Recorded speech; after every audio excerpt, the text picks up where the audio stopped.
kind of what it does for you, right? Meet all types of interesting people, amazing builders, visionaries, doers, and that energy is contagious. It draws you in. It's magnetic. It's volcano energy. And what is happening here in El Salvador is absolutely amazing. This is where Bitcoin is coming to life. This is Bitcoin's social layer being built in real time. I don't think there is any other place in the world that has the highest concentration of actual hardcore Bitcoin builders. And this conference is actually proof of that. I mean, look how many of us drove 3 hours to get over here.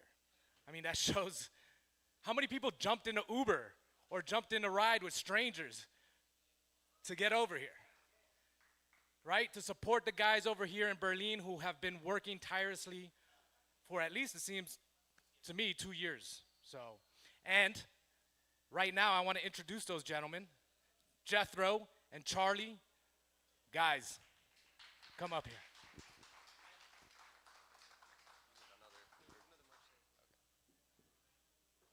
Well, thank you everybody for coming. Welcome back to Bitcoin Berlin. Welcome back to Economía Bitcoin 2025. Hello. Yeah, this is a special event in a special place, Bitcoin Berlin. It's an honor to be up on stage with you, Jethro. It's an honor to be speaking in front of all of these amazing individuals who have been a huge contribution towards Bitcoin adoption worldwide, and we're all reunited here for some reason. Okay, everyone realizes that there is some importance to Berlin and what Berlin represents for Bitcoin adoption, right? Yeah. So what brings us here to Berlin, El Salvador? You know, this small mountain town and the smallest country in Central America. Bitcoin. It's a place that's setting an example for the entire world to follow. And people around the world are paying attention. You know, this project has been going here about 2.5 years, and visitors from all over the entire world have come through. We have speakers from at least 15 different countries today, and visitors from even more. So give yourselves a round of applause for coming here, making the journey.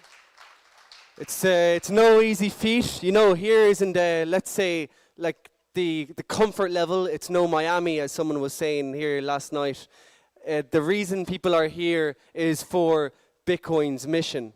To get here, as Michael said, you need to get here 3 hours from the beach, essentially, or 2.5 hours from the city. So it's a really, really good filter for those who understand what Bitcoin needs to do for it to become the primary form of money worldwide. And I think this goes beyond just being able to use Bitcoin for a coffee or get the giggles for when you can cut your hair with the Lightning wallet. This is the base. This is the start of a monetary revolution that is going to change the shape of how the world progresses for the rest of our lives. And we are doing it right here, right now. Everybody in this room right now is contributing towards the reduction of the suffering of the human species for the rest of humanity. So another round of applause to everyone there for being able to do that. That's massive, okay? So this is what brings us all here, is in this time of the world is going through turmoil with the macroeconomic situation, the bonds, interest rates, geopolitics, war. There's so much turmoil in the world. And it's so important to have a place like Berlin setting a positive example, living in the future of showing what this bright orange future can look like. So this is why people have been coming from around the world, is over 100 merchants, really around 170 merchants, accept Bitcoin for services, accommodation, food and drink, things to do, various forms of shopping. You can live full time on a Bitcoin standard here. You can opt out of the corrupt system that steals from you through inflation, that corrupts incentives. You can start living a positive life here full time. Exactly. It doesn't matter where you're from, what jurisdiction you're born in, which discriminates if you're within the fiat system, interest rates being different within every single nation across the globe. Here in Berlin, it doesn't matter how you got your money, you can use it without any judgment.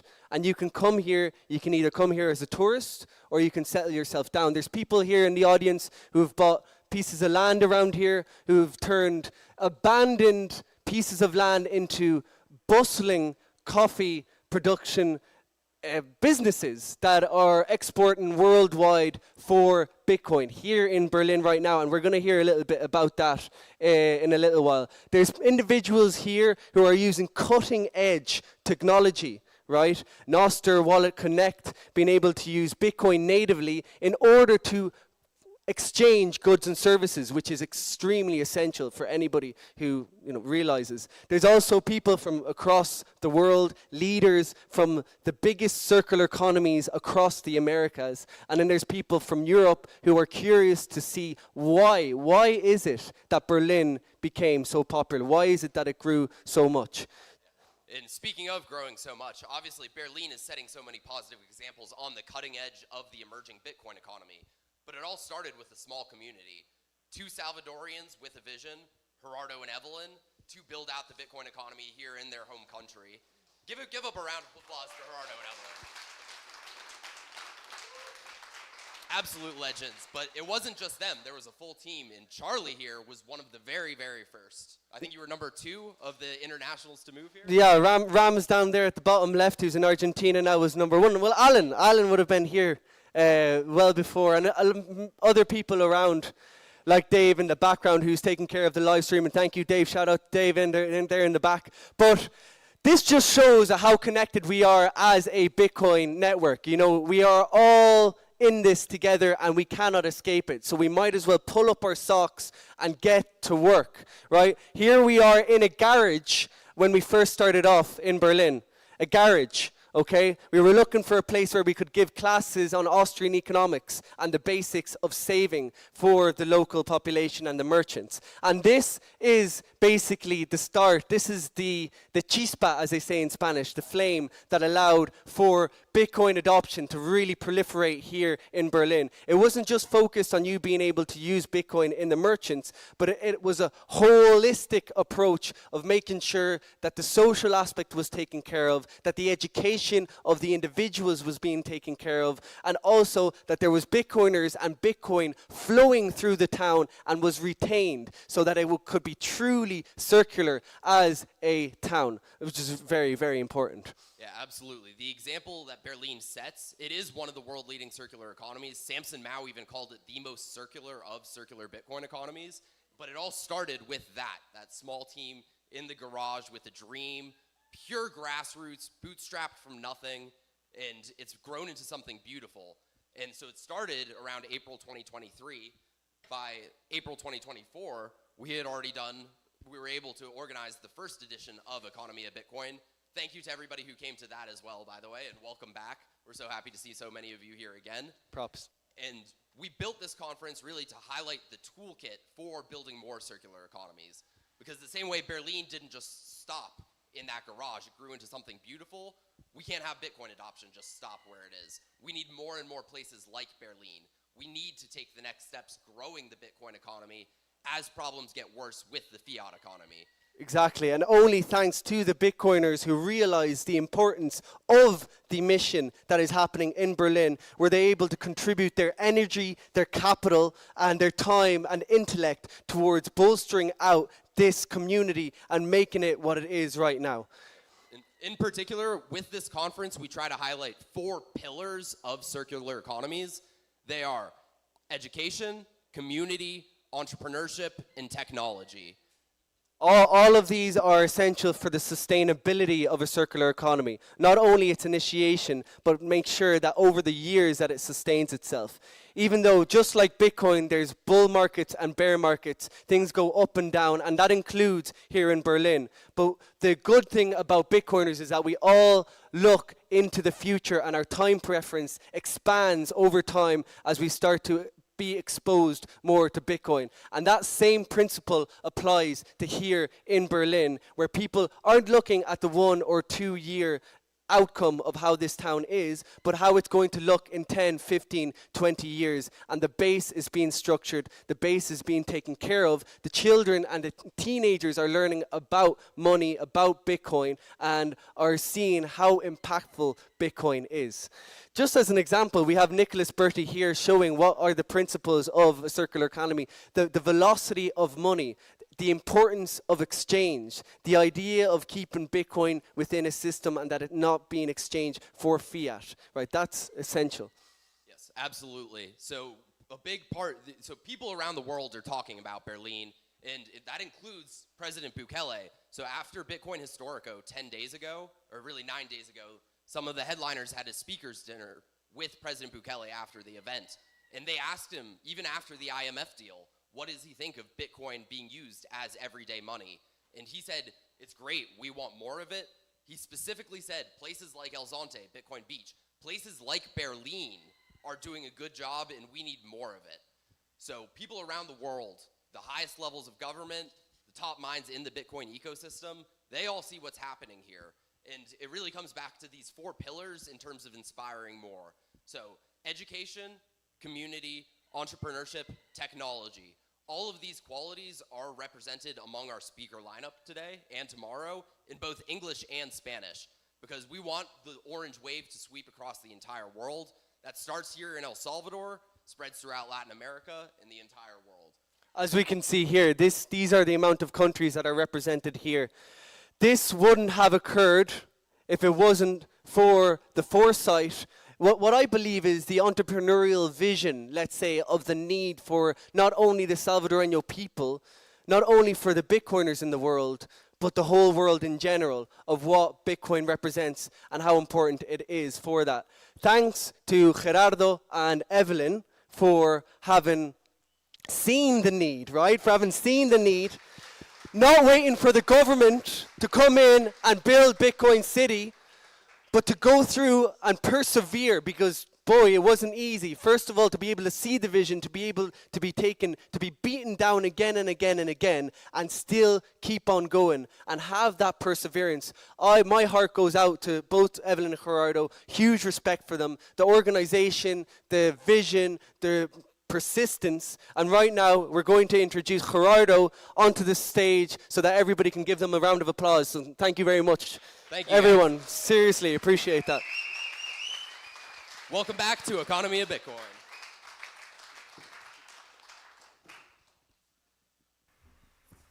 Hello.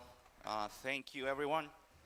Wow, this is, seeing back the history of Berlin, it's been a really nice, but I'm just emotional, and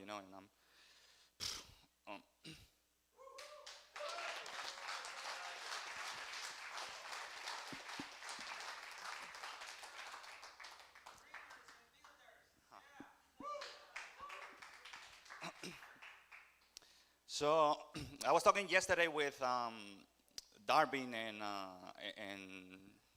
some other people, and he approached me and it's like, what do we need to to make the Bitcoin adoption better? What are the tools that we need to build? We're here and we should get together and think about the future. And that's the same kind of thinking that a lot of people in this community has. I like the way how different people from different parts of the world is here in Berlin. We have different initiatives, different tools being built, different people working from different fronts, and that's exactly what we need, for this fight that we all want.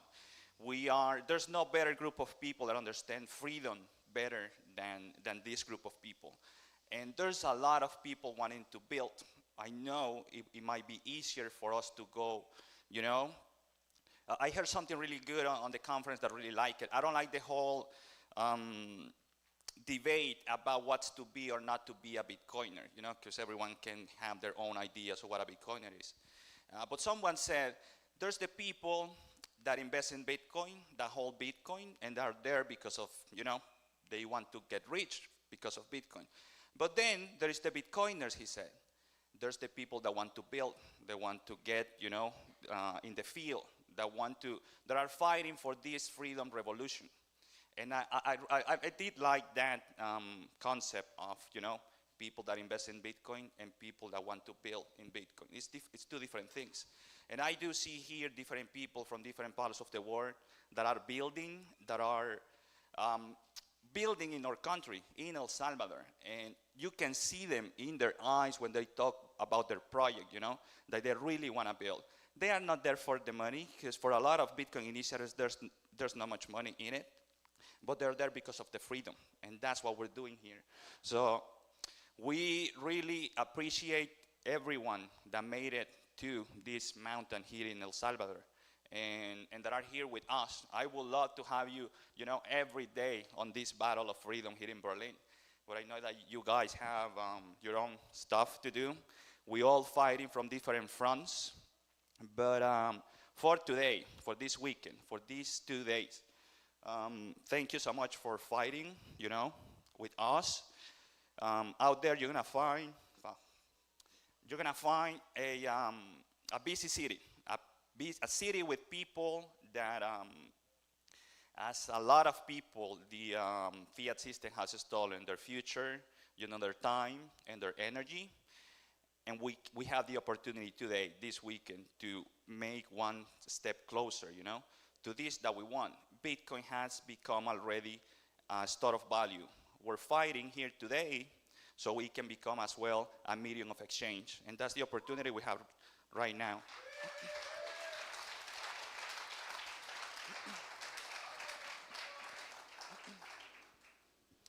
So if you go out there and you see the merchants and you see the I accept Bitcoin sign, go and spend some sats. There's a lot of work behind every single person that is selling stuff there with their service and their products.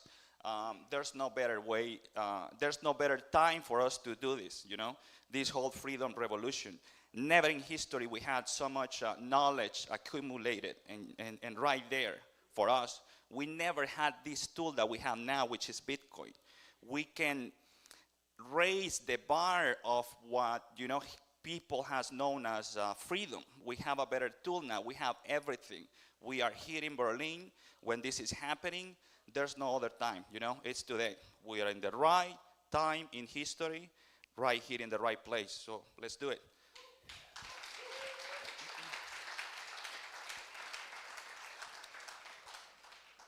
So, and then thank you so much to Charlie and Jethro, 2 other builders, and it's the same. You can see it in the eyes when these guys start talking about Bitcoin and projects in El Salvador. And then the team of Berlin and everyone that has been involved in the project. It's been a great journey. It's been a great help. This is just starting. I like the whole scene, the history of Berlin and previous pictures. But I think that this is just the beginning. We are all really early. This is just starting, you know. We're going to have time in the future to look back and see what we have built. Today, for now, it's time to build. So let's build. Thank you. Thank you so much.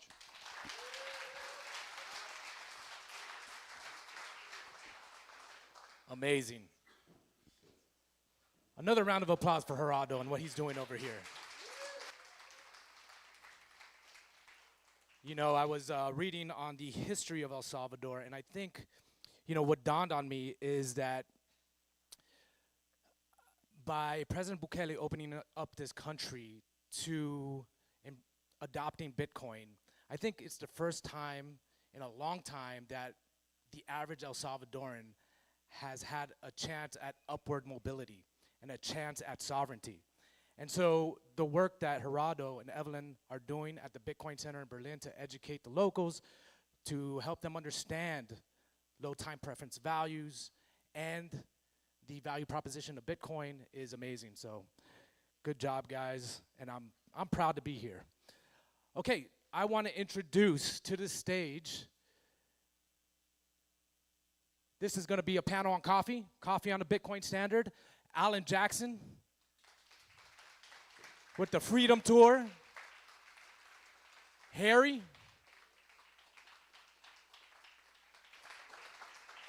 Jorge. Chorito. And Edgar.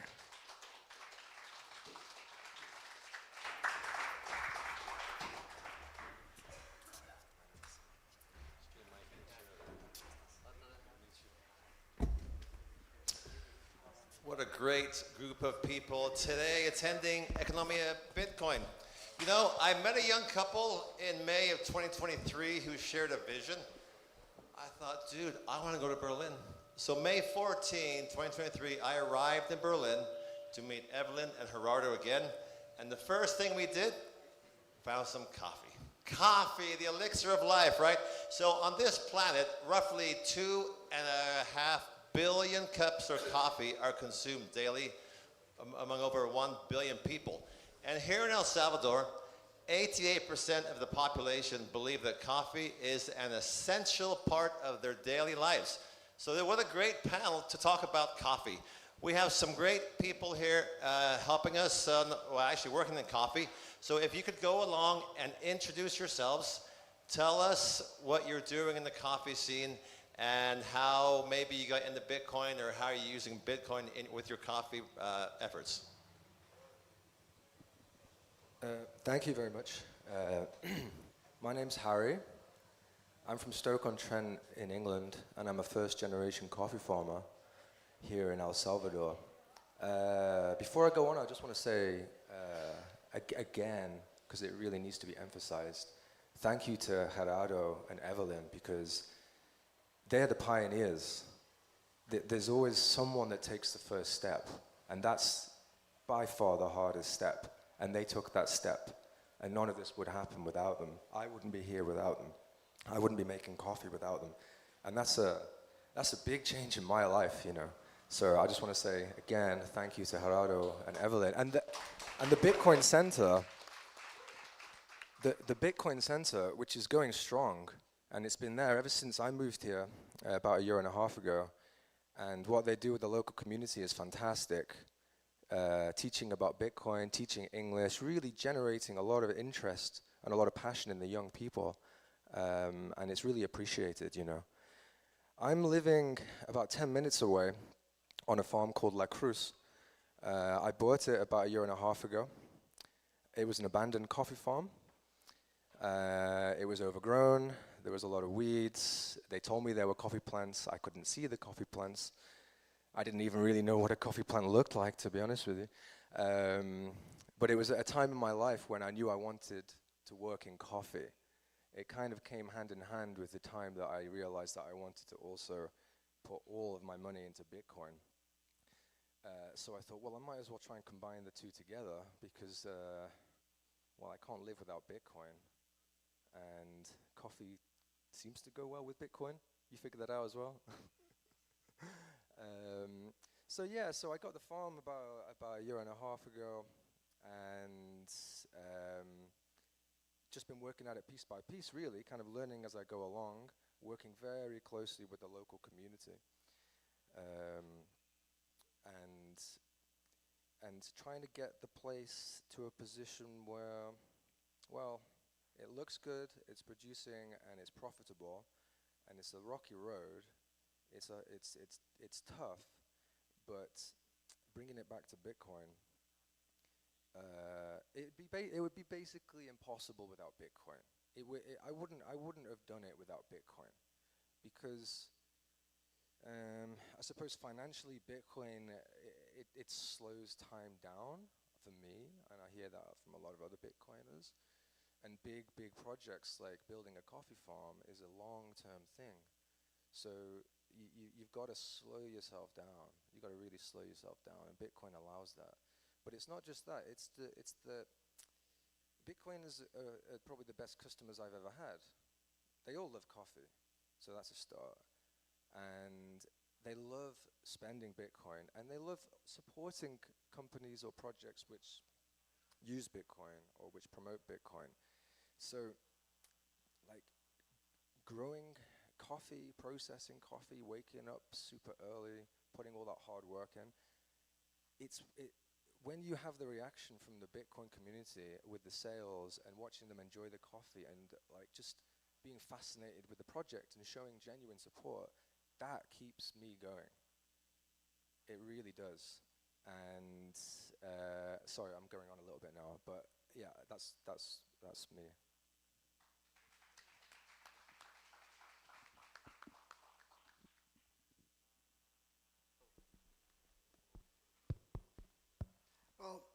My name is Jorge Cruz Rubio. They call me Cherito. Cherito, for many of you that are not familiar with the Salvadorian Espanol, it means buddy. So I guess I am friends, amigo, and I'm very welcoming to everybody who comes. And not only in the Bitcoin space, but in general, El Salvador, until very few years, was mostly unknown destination to people that are here today. I've been fortunate today to meet wonderful people visiting from Iceland, Poland, Austria, and other countries that represent the ecosystem. And what that tells me is that, first and foremost, I don't like to say I'm a Bitcoiner. I am a sovereign individual that Bitcoin has taught me many lessons. Farming has taught me many lessons. And this is where the connection between the two interrelate in the journey that I've taken in the past decade. So I want to take a really quick break and parentheses and give a thank you to the organization here in Berlin. It's been since 2018 since I've last come here, and it's a blessing. It's a glorious morning to be present in this with everybody here. So thank you, Evelyn. Thank you, Jethro, and everybody, both locals and international community who have put their time here. So moving on, I am a third generation coffee producer. Although I live half of my life elsewhere, both for academic purposes and professional purposes, my calling was always to come back to El Salvador. So around 2010, 2011, I took the big dip. And when I say the big dip, I came at the worst time in the history of El Salvador, even worse than when we had a civil war. And I always like to say that because where we are right now, it wouldn't have been a dream, not even like something in the space. So when Bukele took over, and 2 years later he announced the Bitcoin as a legal tender, by then I had already been 4 years into Bitcoin, and the connection to Bitcoin was always looking for the sovereignty. Jethro announced 4 pillars that are the North Star of this community. I represent, before being Cherito as a coffee guy, I am a producer, and on behalf of our family, our workers, we represent a group of 25 small and medium-sized coffee producers from various coffee denomination origins of El Salvador, from the Western Front in Apaneca, Ahuachapan, to Chalatenango in the northern region. Back then in 2018, when I was here for the very last time, right before the lockdowns, we were here with our team providing technical assistance and technology transfer education to a group of small farmers who had the potential to improve their yield in an agroecology perspective. So our BioCrop project has also 4 pillars. One is to produce exceptional coffees. Number 2 is diversification, because we also teach them how to grow other goods so they can have other revenue streams like honey, because the bees play a fundamental role in coffee culture. Number 3 is agroecology. And number 4, as of 2 years ago, is to be on the Bitcoin standard. So when the BioCrop project by Tierra Bendita, when we talk about a consortium, it's not a cooperative. There's no, I want this and I don't want that. You're either in or you're out in a respectful manner. We represent your microlots to the highest bidders abroad.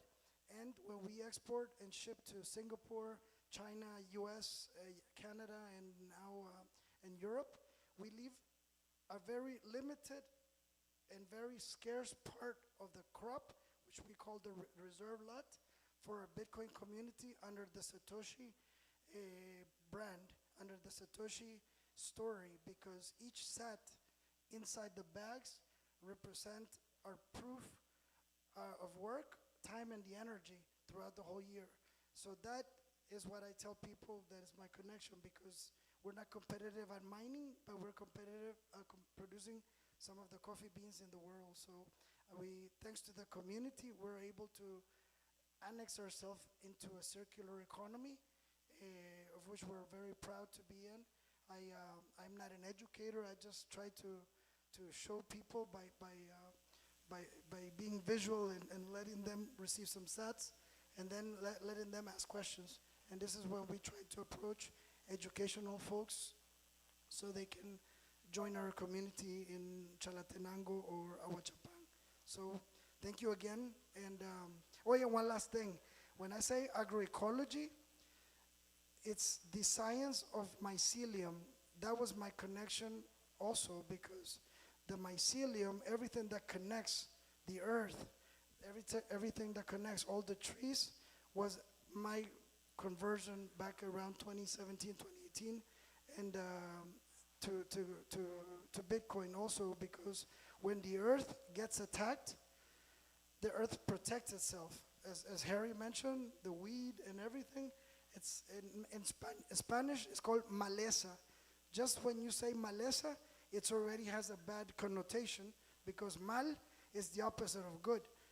But no, it's actually the earth protecting itself. And when we see chemtrails fly across our skies, when we see all those things, that when we see rain in the summertime and there's no change of moon cycle, the earth begins to protect itself, and it makes stronger. So humans create other agrochemicals to try to just make business out of it. And Bitcoin, whenever it gets attacked, the protocol becomes stronger. So this is where sovereignty begins. It's a fight for survival. Thank you.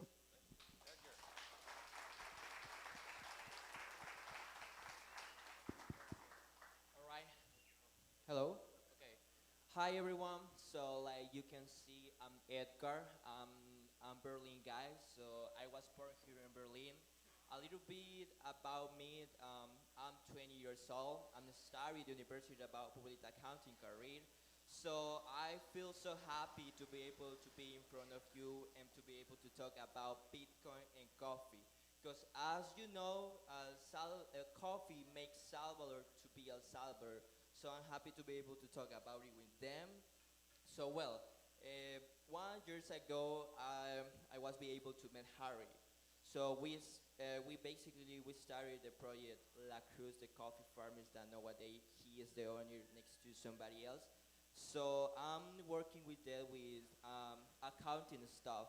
So to be able to combine Bitcoin and accounting, it has been a little bit interesting, because sometimes there is a challenge, but sometimes also, and it looks like so interesting how do we change a fiat system at the moment that we are gonna pay the workers, or at the moment that we're gonna pay different stuff.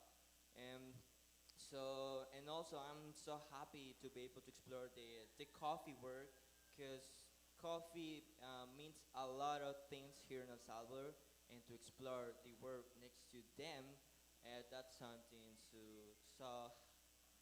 that makes me so happy. Excellent. Thank you so much. So, Harry, the title of the session is Coffee on a Bitcoin Standard. What does that mean to you, and how do you interact or work with that? Well, on a Bitcoin standard to me means living your whole life spending and earning only Bitcoin, which is hard to do, but it's a lot easier to do in Berlin than it is to do anywhere else. I mean, try doing that in the UK. I tried. People just laugh at you in the UK.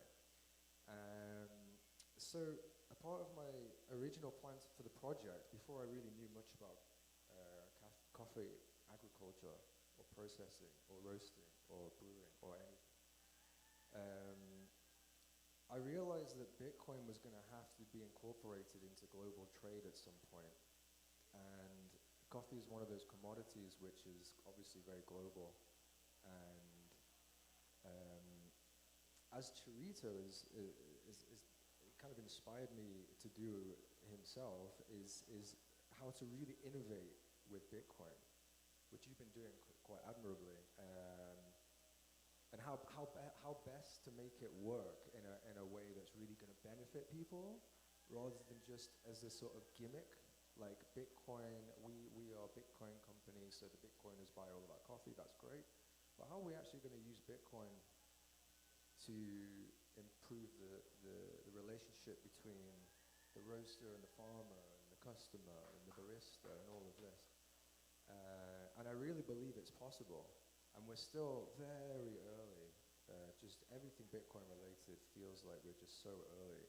But it's such an exciting time to be having these ideas and to be trying to implement them here, and for me in the UK. But specifically working here next to Berlin is very handy, because I can do pretty much everything if I put my mind to it with Bitcoin. I'm a little bit lazy. I'm quite tired most of the time. So do I want to wait at Super Selectos for them to get the Windows program open to accept an on-chain Bitcoin payment? Not always. But we're pushing to get as much of it sort of Bitcoinized as possible. And I don't know where everyone here has come from, but I would seriously suggest, if you're a proper Bitcoiner, to look into moving to El Salvador. You're going to hear a lot of things from a lot of people, positive and negative, especially with regards to the IMF deal and the way that they responded to that in the government. But my feeling here on the ground is the cat's out of the bag. You can go anywhere here and say, can I pay with Bitcoin? And they're not going to look at you as they do in England like you're an idiot. They're going to say, yes, not yet, or no. But but even when they say no, they know what Bitcoin is. You can't put the cat back in the bag. So this really is the place to be if you're a Bitcoiner. I buy building materials with Bitcoin. You know, I buy machinery with Bitcoin. I pay my staff with Bitcoin. I buy pupusas with Bitcoin. And the best thing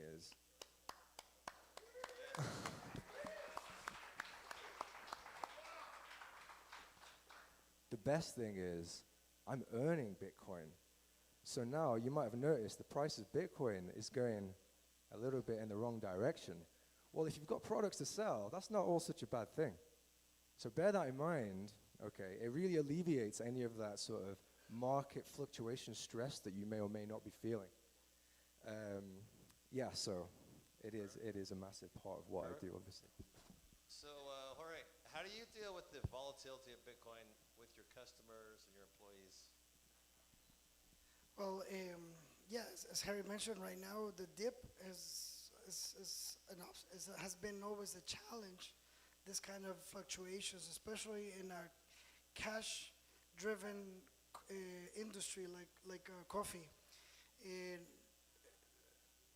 it cannot be any worse than where we were before, because before Bitcoin, before I discovered Bitcoin and how it works, coffee prices as a commodity, which is a word invented by the most perverse fiat people in the world, from London and New York, they created this financial instrument called commodity. So we've been subject to the C price forever. So if everybody talks about Bitcoin's volatility, for me, it's like where I come from, it's inhumane. When I started this and I sold my crop for 60 cents a pound, and I got paid 10 months later. So our journey to receiving 3 cents for every cup of coffee the people get, the people purchase wherever they are, we get 3 cents for every cup of coffee, and we get it 10 months later. So when people say, oh, Bitcoin's price is down, I mean, to be worse than where we come from and to survive and being able to not migrate to other countries, paint houses and do labor that I don't want to do. I want to preserve my farm. I want to help my family. This has been like, you know, we don't really focus on the price volatility. Our staff has one thing. Everybody that works with the Cherito team, this is on the commercial side, they've gone through my first Bitcoin programs, the workshops, and they're very passionate. They're the ones who say, if you pay with Bitcoin, you get a discount. If you get a cappuccino, 25, 50 cents to fellow Salvadorians. And then just to kind of like ignite the candle, because you need somebody, and the merchant is key for adoption. And as merchants, we are obligated to tell them, we'll give you a discount, but or kind of like over coffee, try to orange pill them at least to let them see how it works as a medium of exchange. So it's key if Bitcoin can be a store of value, but here in El Salvador, medium of exchange is key, because the faster the circulation of this currency, the faster it goes to other hands and to other hands and to other wallets. And within 6-10 years, as Harry says, we're so early, who knows? We're growing slowly but surely, and that's important. Events like this, I am proud to be here today, and I'm confident that they're going to be a reference. And when we take a picture of all of us today, we're going to be looking back into future generations, and it's going to be one of those Alexandrias that President Bukele was talking about. So, again, kudos to everybody here. Thank you. Very good. And Edgar, so from the eyes of a young person, being part of the whole Berlin experiment, and it's not experiment, experience, how do you view Bitcoin growth? I mean, what are you seeing that excites you about what's happening here in Berlin? Right. From my point of view, since almost 2 years and a half ago, that I just started to be part of this project, the circular economy that Evelyn and Gerardo started, or they decided to do here. So, by the way, thanks for that. And well, the changes that I have been seeing here in Berlin are a lot. For young people like me, here in Berlin, Bitcoin means many opportunities. For example, for Bitcoin, I started to learn English almost 1 year and a half ago. So nowadays, I feel too much comfortable at the moment that I'm talking in English. So, and also it means more opportunities. Not only at the language barrier, also it means jobs opportunity.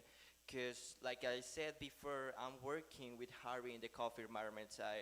I earn some Bitcoin. I'm be able to pay my own university, and also other positive things that I have been seeing. Is that there are a lot of people like them arriving here in Berlin, bringing projects and bringing new job opportunities for local people. And also it means that the Berlin's economy is growing a lot nowadays. Not only about money, it's also growing about new culture, new knowledge, and also new local people who are here. Nowadays they are part of the Berlin. So Bitcoin Berlin means a lot nowadays. Excellent. Can I just add to that as well? Edgar, I think you didn't speak any English, what, a year ago? Yeah. He's taught himself English by hanging out with Bitcoiners. And he's now on a stage talking to a room full of people. I think that's pretty impressive, personally. Yeah, good job, Edgar. So I'm going to take 30 seconds. Give somebody out there who's considering living on a Bitcoin standard, give them some inspirational encouragement. Someone who's weighing, is it worth doing? Should I do it? I'm a little fearful. What would you say to inspire somebody to live on a Bitcoin standard? Well, the first thing is you've got to spend your Bitcoin, right? A lot of people, they hold on to it and they don't want to spend it. And when I bought the farm, obviously it's like, I could have kept the Bitcoin and it would have gone up and it would have been better, but no. You've got to get in there. You've got to meet people. You've got to build stuff. That's where you get the real stability. Bitcoin gives us stability, but there's nothing better than a community to give you proper stability. So I think consider spending it on something that you can build and work with other people. Very good. Jorge. Well, there's no success without hardships. So go if you want to really have your calling outside your virtual world and the computer. I think is what Harry's doing has my respects because I can understand anybody putting on a restaurant or a cafe and being in love with life, but when you really put on Harry's shoes, look at this guy. They're not spit shined. So, you know, find something that's going to generate a hardship, and God will find you a way and a path in a real Bitcoin journey. So that's my. Very good. And Edgar, final words from Edgar. Final words. What do you want to share with the audience? All right. What I will say is that now that you are here in Berlin, try to experience all those stuff that Bitcoin has made here, and try to get a different point of view of Bitcoin. Because for all of you, or almost all of you, you have an expert like daily Bitcoin daily routine. So go ahead with that now that you are here in Berlin. Very good. Thank you. Thank you, guys. Thank you for sharing. I think that's it. We have time for one question? One question. Who has one question? Is it time, Jethro, or no? Time. Okay, very good. Thank you so much. Thank you very much.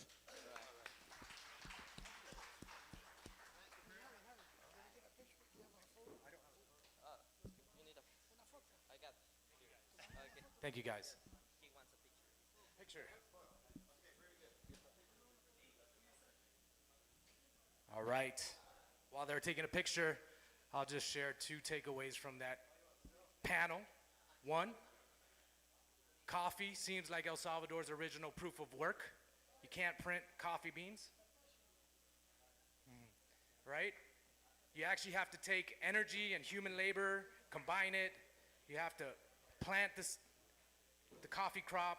You have to use the Earth's energy to grow it, harvest it, roast it, and then you get the final product, which you can enjoy. And number 2 was, it feels good that I can buy coffee with Bitcoin and just continue to propagate the circular economy and actually build out this parallel economy and move away from dirty fiat. All right, with that said, I want to introduce the next panel. It is on financial infrastructure on Bitcoin. And moderating the panel, we got Charlie Stevens. With BitCredit, we got Hubertus. And Bitcoin Tonenos, we got Dean.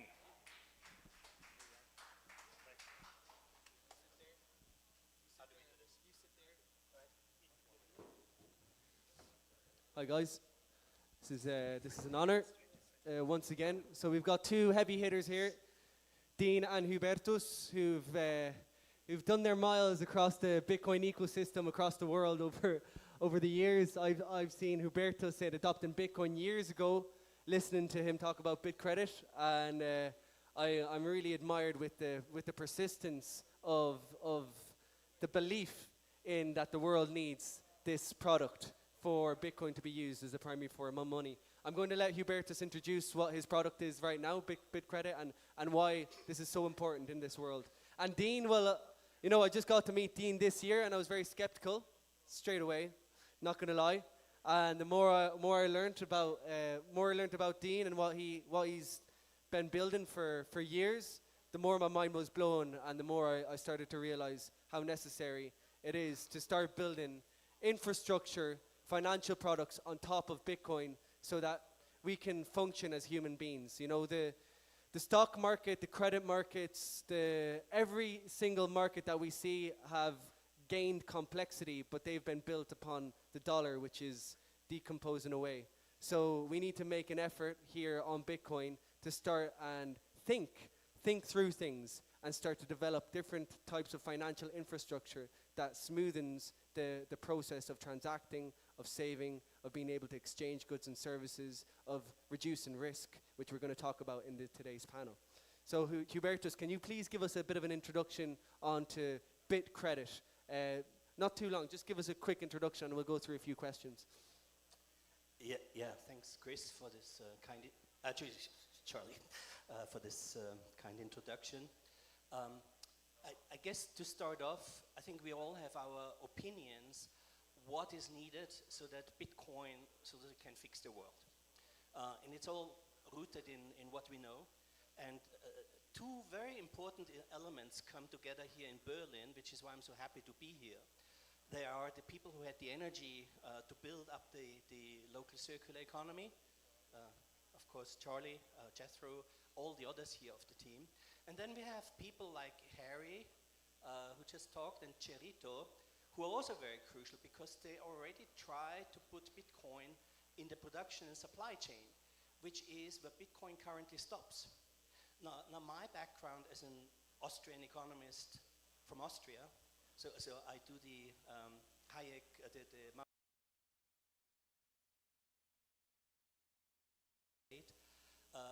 but that background is combined with that I started out as a kid in Eurodollar banking with Citibank in places all over the world, and with the fact that not only I studied economics but also IT, which makes me kind of so with this unique combination, my explanation why something is missing in Bitcoin led to starting essentially the BitCredit protocol really starting the end of 2022. So it's not been that long, but it's a huge project to build because we need to build three things for Bitcoin to work in the real economy. It starts with something called an electronic bill of exchange on Bitcoin rails, which is, you need to understand that trade normally doesn't run on money. I mean, Harry is in a fantastic situation. Probably he's got enough Bitcoin to make it work. But normally it does not run on money because businesses, if they don't have credit, they lock up all their capacity in goods for sale and in receivables. And if you have those two things, you shouldn't really be locked in your growth.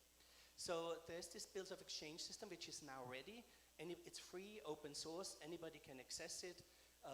It sits right now on testnet, so the URL is testnet.minibill.tech, T-E-C-H.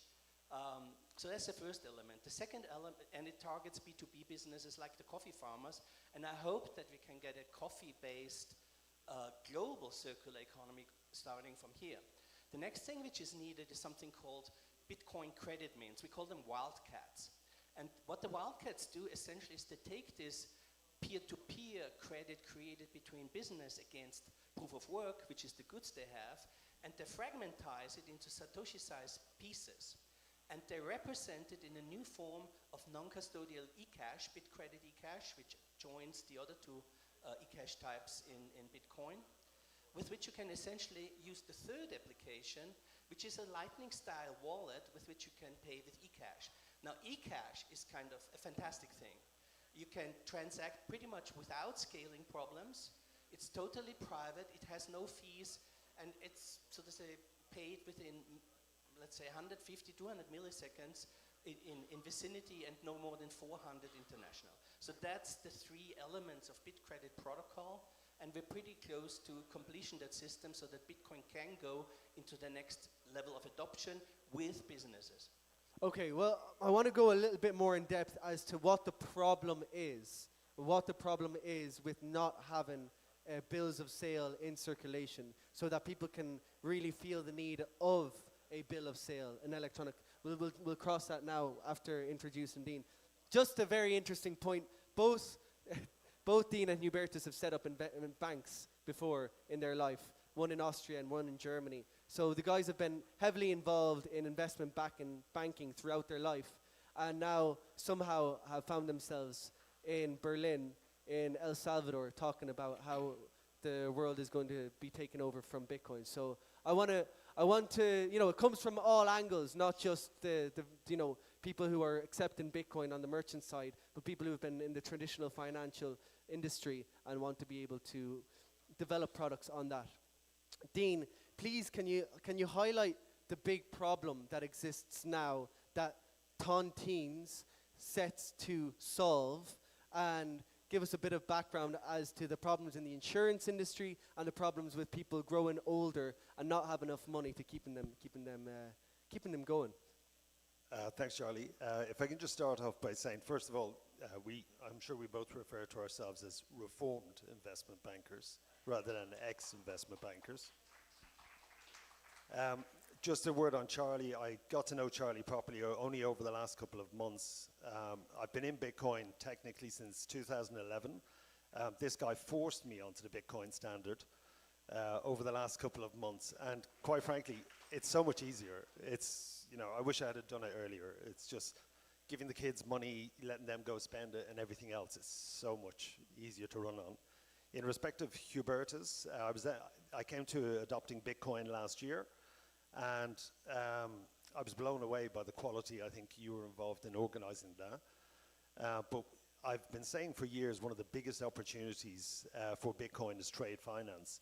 And I heard Hubertus talk, and I thought, oh my God, someone's actually doing it from an actually source code level, how to fix this industry. So I'm really excited on what he's working on, and certainly I want to understand it better. In terms of what I'm working on, initially I got exposed to Bitcoin in 2011.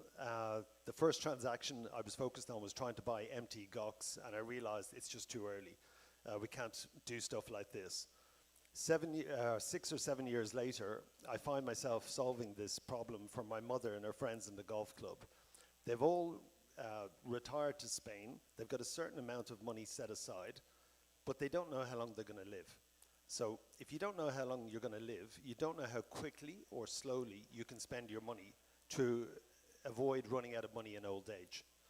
And the more I understood this from my mother, and she said every member of the golf club talks about it all day. Should we spend our money or should we save and reduce our lifestyle just in case we live a little bit longer? And I thought, this is terrible. They're all stressing about money every day. They're not enjoying their retirements.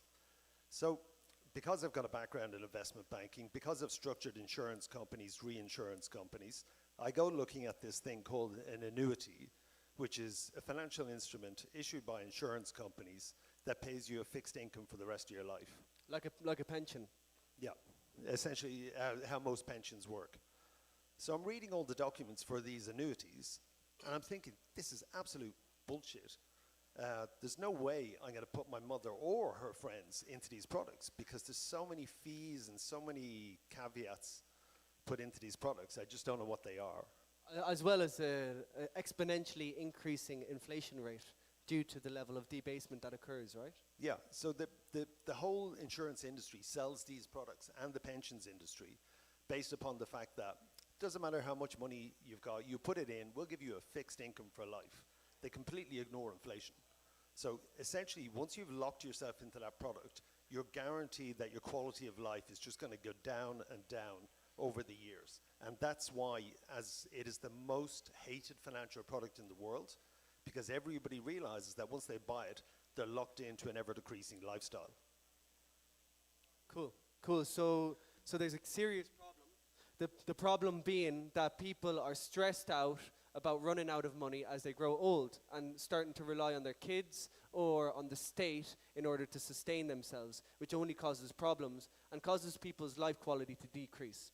Okay? So then you came upon the...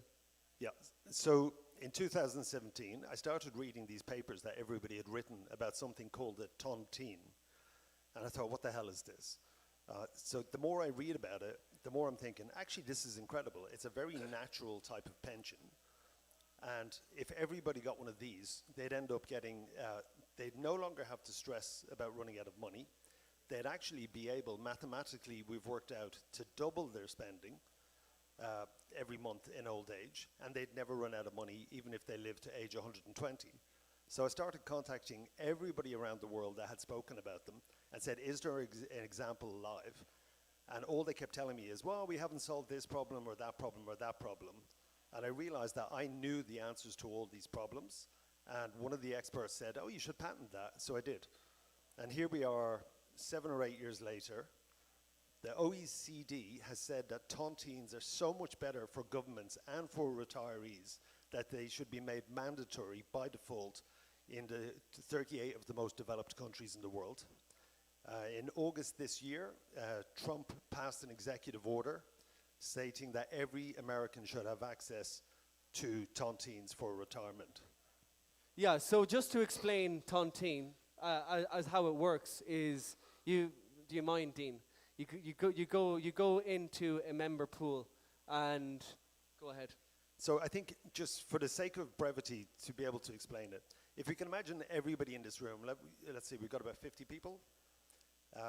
Imagine for a moment that we're all the same age, and imagine for a moment that women don't outlive men, which they do.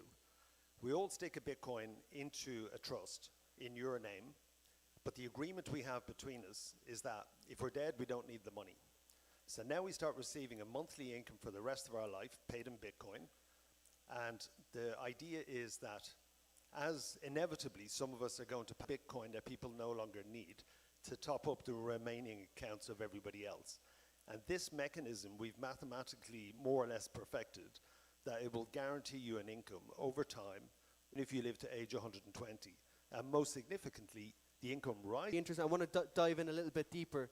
But Hubertus, this is on the mechanics of the e-bill and minting, okay? So in simple terms, when a supplier issues an e-bill to a buyer, okay, in BitCredit Core, what exactly is being created, who is taking the risk at each step, and where does Bitcoin enter and leave the picture? Yeah, so thanks for the question, Charlie. I guess this is something which existed for about 500 years and actually ran the economy ever since the Italian bankers in 1500 during the so-called gold bullion famine, when Europe fell short of gold, restarted the European economy during the first stage of industrialization with windmills and watermills. So how did the Italian bankers rediscover this instrument? Essentially, we're talking about peer-to-peer credit, which is only created for production. That's exceedingly important in many aspects. First of all, the fiat system does not only create credit for production, which is a huge growth factor. No, it also creates credit for consumption, for speculation, and particularly for government consumption. Cantillon effect. Pretty much all Bitcoiners I know that. So that's a very bad thing because you get very bad growth and it holds back countries. The other thing is, Dean and I, we both been bankers, and at the same time, once I started to get deeper into Austrian economics, I concluded that banks should not create money.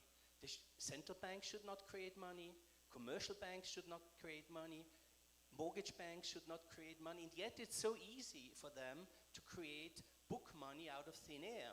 Now, Bitcoiners have the power to prevent that, because if we keep our Bitcoin strictly only self-custodial, or only non-custodial, but never ever a custodial, then we can prevent this. So I urge anyone who uses a custodial wallet right now, stop using that shit. Excuse my French. Yeah, Just to... But on the mechanics, Charlie, I'll get to it.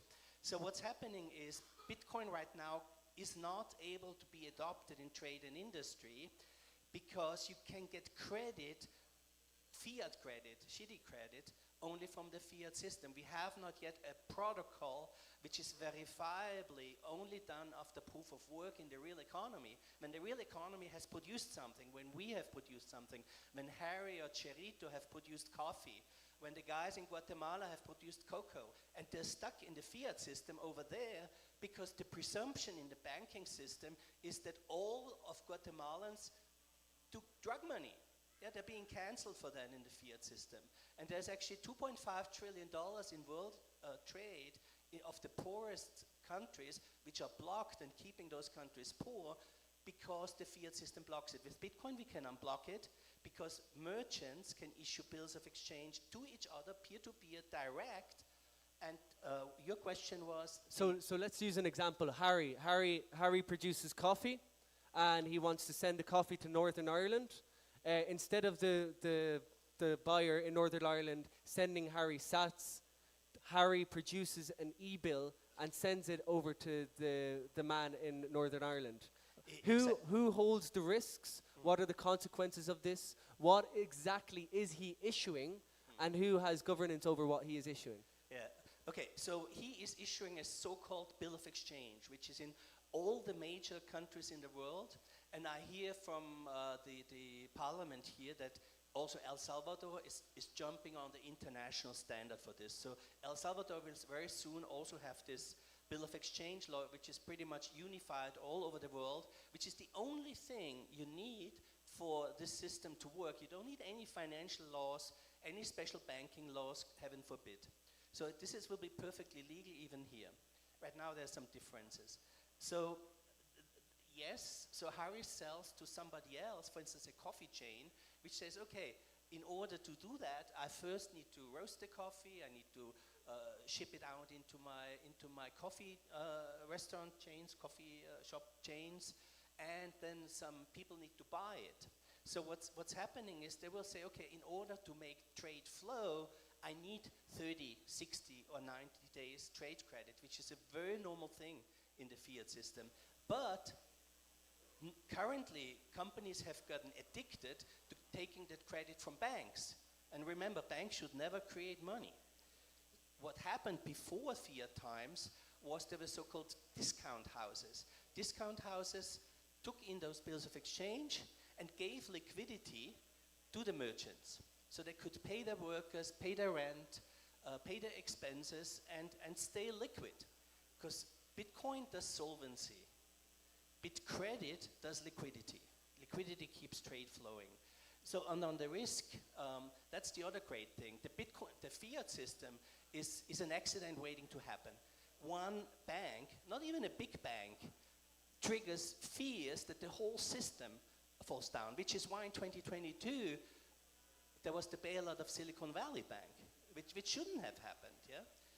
But it's necessary in this corrupt, centralized fiat system because everything can topple. Bills of exchange are totally anti-fragile. It gets passed around from merchant to merchant. In the old days, sometimes 28 times during this average 60 to 90 days which they live, and merchants pay each other like that to keep trade flowing. And every endorsement, as it's called, endorsement, the prior holder is liable to the next holder in case the payer doesn't pay. And in addition, nowadays, in modern world, we also have credit insurance, credit default insurance to be. Okay. It's a specialized type of insurance by which you can insure that if the payer doesn't pay. So you have lots of possibilities to make this anti-fragile, very different to the fiat system. Okay, so we're transitioning. So you're saying people use traditional credit from banks who would have held the risk of that individual not being able to pay back from the sales of that coffee in Northern Ireland. He doesn't make the revenue. He can't pay the bank. The bank suffers from the risk. So you're saying the risk shifts from the bank to then shifts to Harry. So Harry is now taking on the risk, and you're saying that he might mitigate that risk through this insurance that would be credit insurance. It's very usual, yeah. Okay, sorry. This already exists. It Credit exists. default So, is a huge but so business you're venture. essentially shifting from the bank to the insurance company. For instance, yeah. Okay. Of course, for a fee, but I mean that's we're all free markets guys. So if something doesn't make profit, it's probably not very legit. But So the fundamentally, Hubertus, if you trade with a trusted network, then you don't need to worry about counterparty risk. If you're trading with people that you have very established relationships with, then instead of having the bank there to provide a blanket coverage or insurance, you're essentially doing the insurance on a peer-to-peer basis. Yeah, Dean, you're absolutely correct on that. So what we observed in the old days when this still existed in its honest form, it was actually the honor of the trades of the merchant. So even if a bill wasn't paid, it wasn't called unpaid, it was called dishonored. And it was a terrible thing because people got essentially ostracized by the other business people. So the actual risk of the bill of exchange, and I've looked it up in the archives of London Metropolitan Archive from 1800 onwards, was minimal. We're talking anywhere between 0.5 to 0.1% default losses only, which is essentially sovereign grade, Wow. even better than government Wow. sometimes. So that's based on the trust that the producer has on the merchant of being able to sell because they have past experience of having generated it's that less revenue. trust, Charlie. It's the economy. It economizes knowledge. like in the Hayekian sense, because if I deal with Harry, I first want to know Harry. What does his farm look like? Is he producing? Is he an honest guy? So it's really a chain of knowledge which minimizes trust. Gotcha. Brilliant. That's what we want. This is what we need. Okay, tontines now. So, what are tontines? Okay, so tontines in a Bitcoin standard world. In a future where Bitcoin is the primary savings asset, why would someone choose to lock capital into a tontine trust instead of just holding Bitcoin as and self-managing their own withdrawals? What specific risks or problems does a tontine solve than just hodling Bitcoin? So, with respect to Hubertus about, never, not your keys, not your coins. One of the problems, one of the downsides with this is that, as we know, the US government has in the past passed laws where they would seize your gold. It would be criminalized not to hand over your gold to the government. It's not impossible that this can happen with Bitcoin in the future. America's talking about it wants a 1 million Bitcoin strategic reserve. I'm not sure how they can do that without forcing people to hand over their keys. But it's hard. It's hard to make someone hand over your keys if you don't know they have Bitcoin, right? And eCash, by the way, is totally private and uncensorable. Yeah. Already Cashew and Fedimint, but they are still custodial and federated. So they have some good use cases like for private money and for community money. But now we also need a general purpose currency. Yeah. But so how we're solving the problem at 2 the minutes. moment is that when you open a tontine trust, what we're doing is we're creating an individual, irrevocable trust for you in the best trust jurisdiction in the world, which is the Cayman Islands. The Cayman Islands, the beauty of it is that if any creditors try to come after you, they cannot penetrate the trust. The trust only belongs to you and can only pay income to you for the rest of your life. So we are a Swedish regulated trust company. Anytime you open an account with us, we will open a trust in the Cayman Islands that will hold your Bitcoin and pay you a monthly income for the rest of your life. One thing I want to do is if we can talk about the micro pensions. Yeah, go ahead. We've got 4 minutes left. So while the focus of our business predominantly is on attacking what is approximately a $700 billion per year opportunity in the US and similar sized opportunities around the world, what I've been discussing with Charlie over the last few weeks is that we have developed these techniques, and what we want to do is we want to encourage the development of what we call micro pensions. So we want to get people saving now. So to give you a quick example, since we're limited for time, if there's millions of people in El Salvador that don't have pensions, and the government can't just afford to just blanket give everybody a pension. But the idea now is that if you're 35 years old and looking to retire at 60, every dollar that you put into a tontine now is likely to pay you $10 per month in income when you reach 60 years old. So there's huge value in this. But the trick is we need to find ways to get people to save into these micro pensions. And I think one really simple use case, because if people are living on subsistent levels, they cannot just keep putting $10, $20, $50 a month into their pension. But if we look like one of our sponsors today, BitTasker, John, what's the average size that you expect of the transactions on your platform?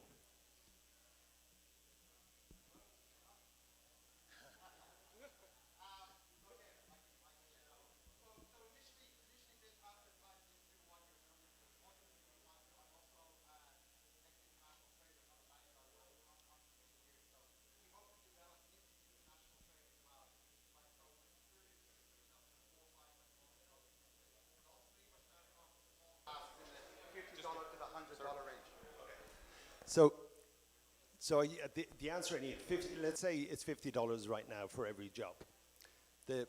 Maybe at some point in the new year, you and I can sit down, because the idea is that if I get someone to do a task for me and I'm paying $50 in sats, of course, if I'm paying them that, if they've done a really good job, I want to give them a tip.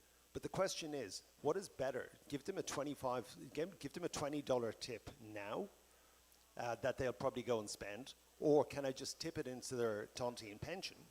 And that will end up, if it's $20, it basically equates to $200 a month in 25 years' time for the rest of their lives. And quite frankly, I think it would be better to be tipping into their pension rather than anything else. I think anybody who's interested in learning a bit more about either BitCredit or Tontines, these are really, really exciting financial infrastructure products that will work on a Bitcoin standard and will be moving on. So please approach them. They're open. Guys, thank you for your time and for your great knowledge. It's a real pleasure. Thank you. Thanks, Charlie.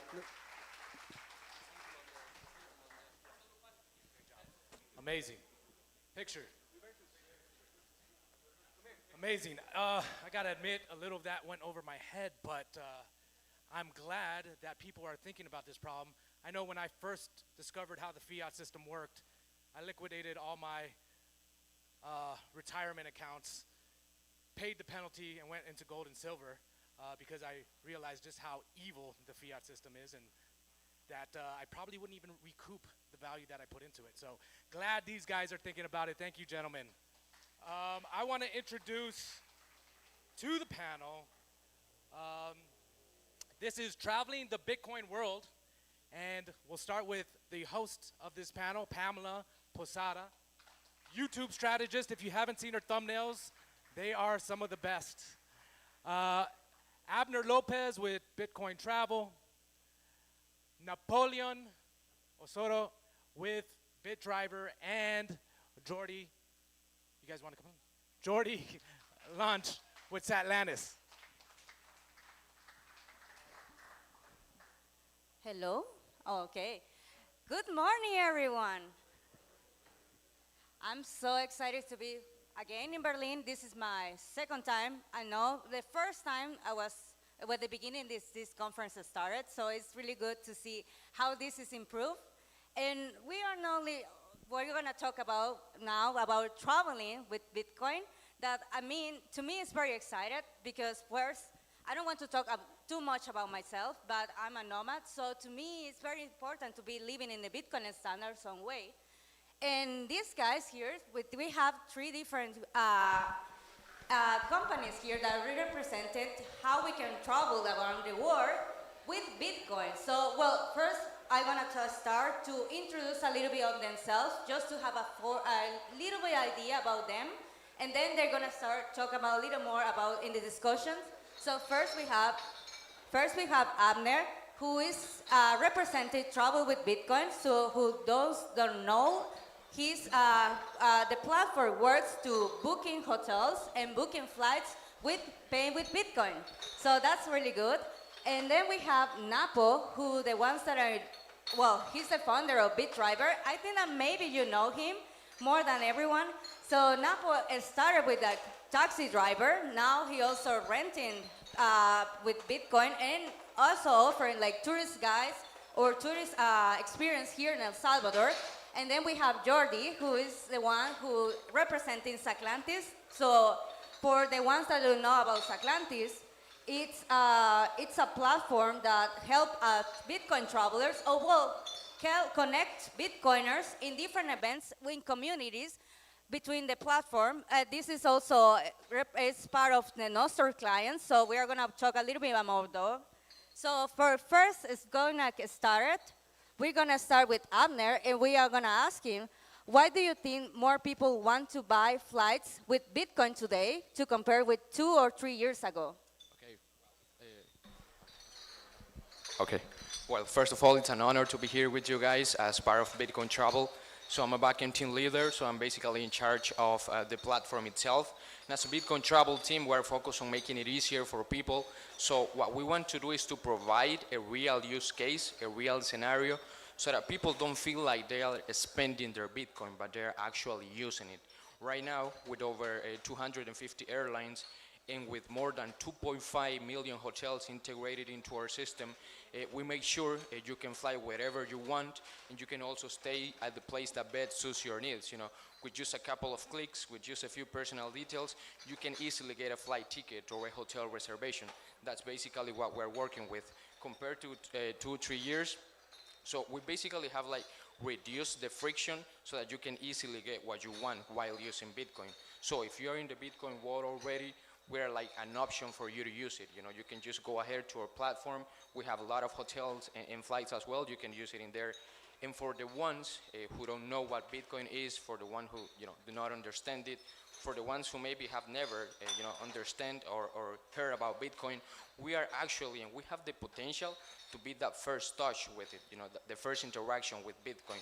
So that's what basically we're doing, and what we really want to do is to like shift the mindset so that people stop thinking about Bitcoin only as an investment, and they start looking at it, as something that works in real life. So that's basically what Bitcoin Travel is doing.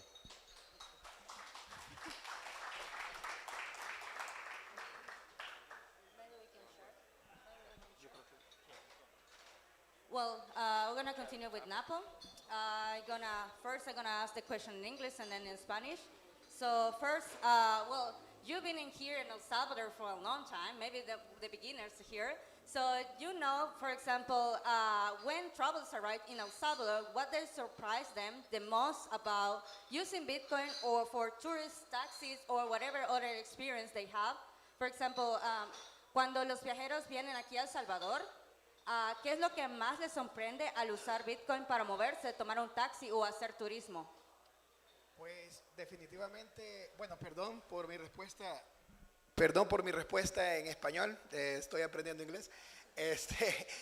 Lo que más les sorprende más que nada es el hecho de que hay un lugar donde pueden aceptar Bitcoin, hay un lugar donde pueden usar Bitcoin, hay un lugar donde de verdad pueden ir a comprar a un cierto restaurante, pueden comprar desde un pollo campero hasta un terreno y todo pagado con Bitcoin. Esa es de las cosas más interesantes. Y lo más triste hasta en cierto punto es que muchos salvadoreños no se da cuenta que esta misma gente es la que está viniendo a apoyar al país. Entonces, prácticamente es lo que más sorprende, ¿verdad? La facilidad con la que se usa. Okay, I'm gonna try to summarize all the question, but he tried to say that people here surprised that they have a space here in El Salvador, in a country that you can spend in many different merchants, restaurants, stores with Bitcoin, and different in other countries. But for example, you guys, you travel around the world, and maybe you can see that this is your first Bitcoin experience here. So this is what people surprised the most. So thank you, and we're gonna continue with Jordi.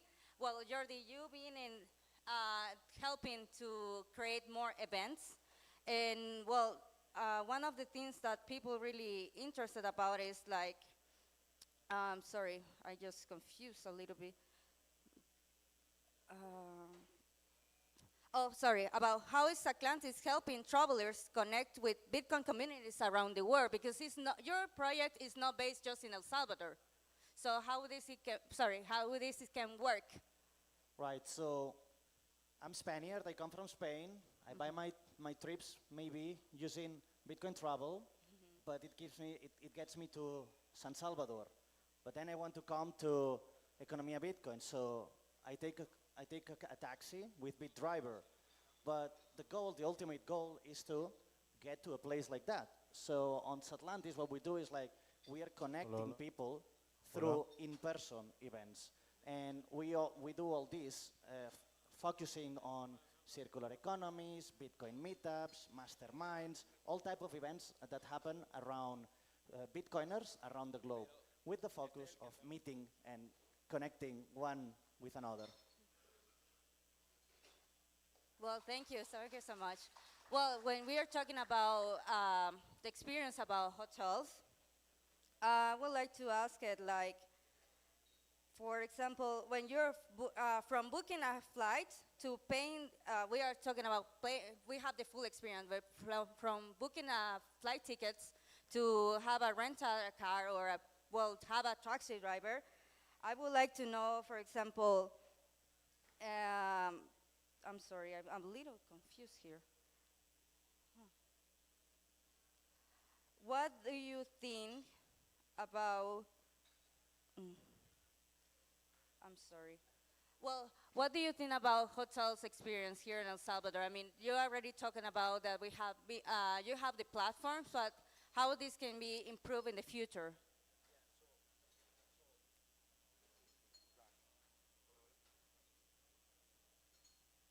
Okay. Yeah, I guess you can hear me now. So basically right now, when we talk about the experience, it's very realistic for someone to get the entire booking process only with Bitcoin. Because again, with just a couple of clicks, with just a couple of buttons in there, you can easily get to the place where you want. You can fly wherever you want, and you can get the entire experience. And so basically what we're doing is not only that, but when you see it from another side, you see that the prices are a lot more competitive, and there are a lot of options to choose from.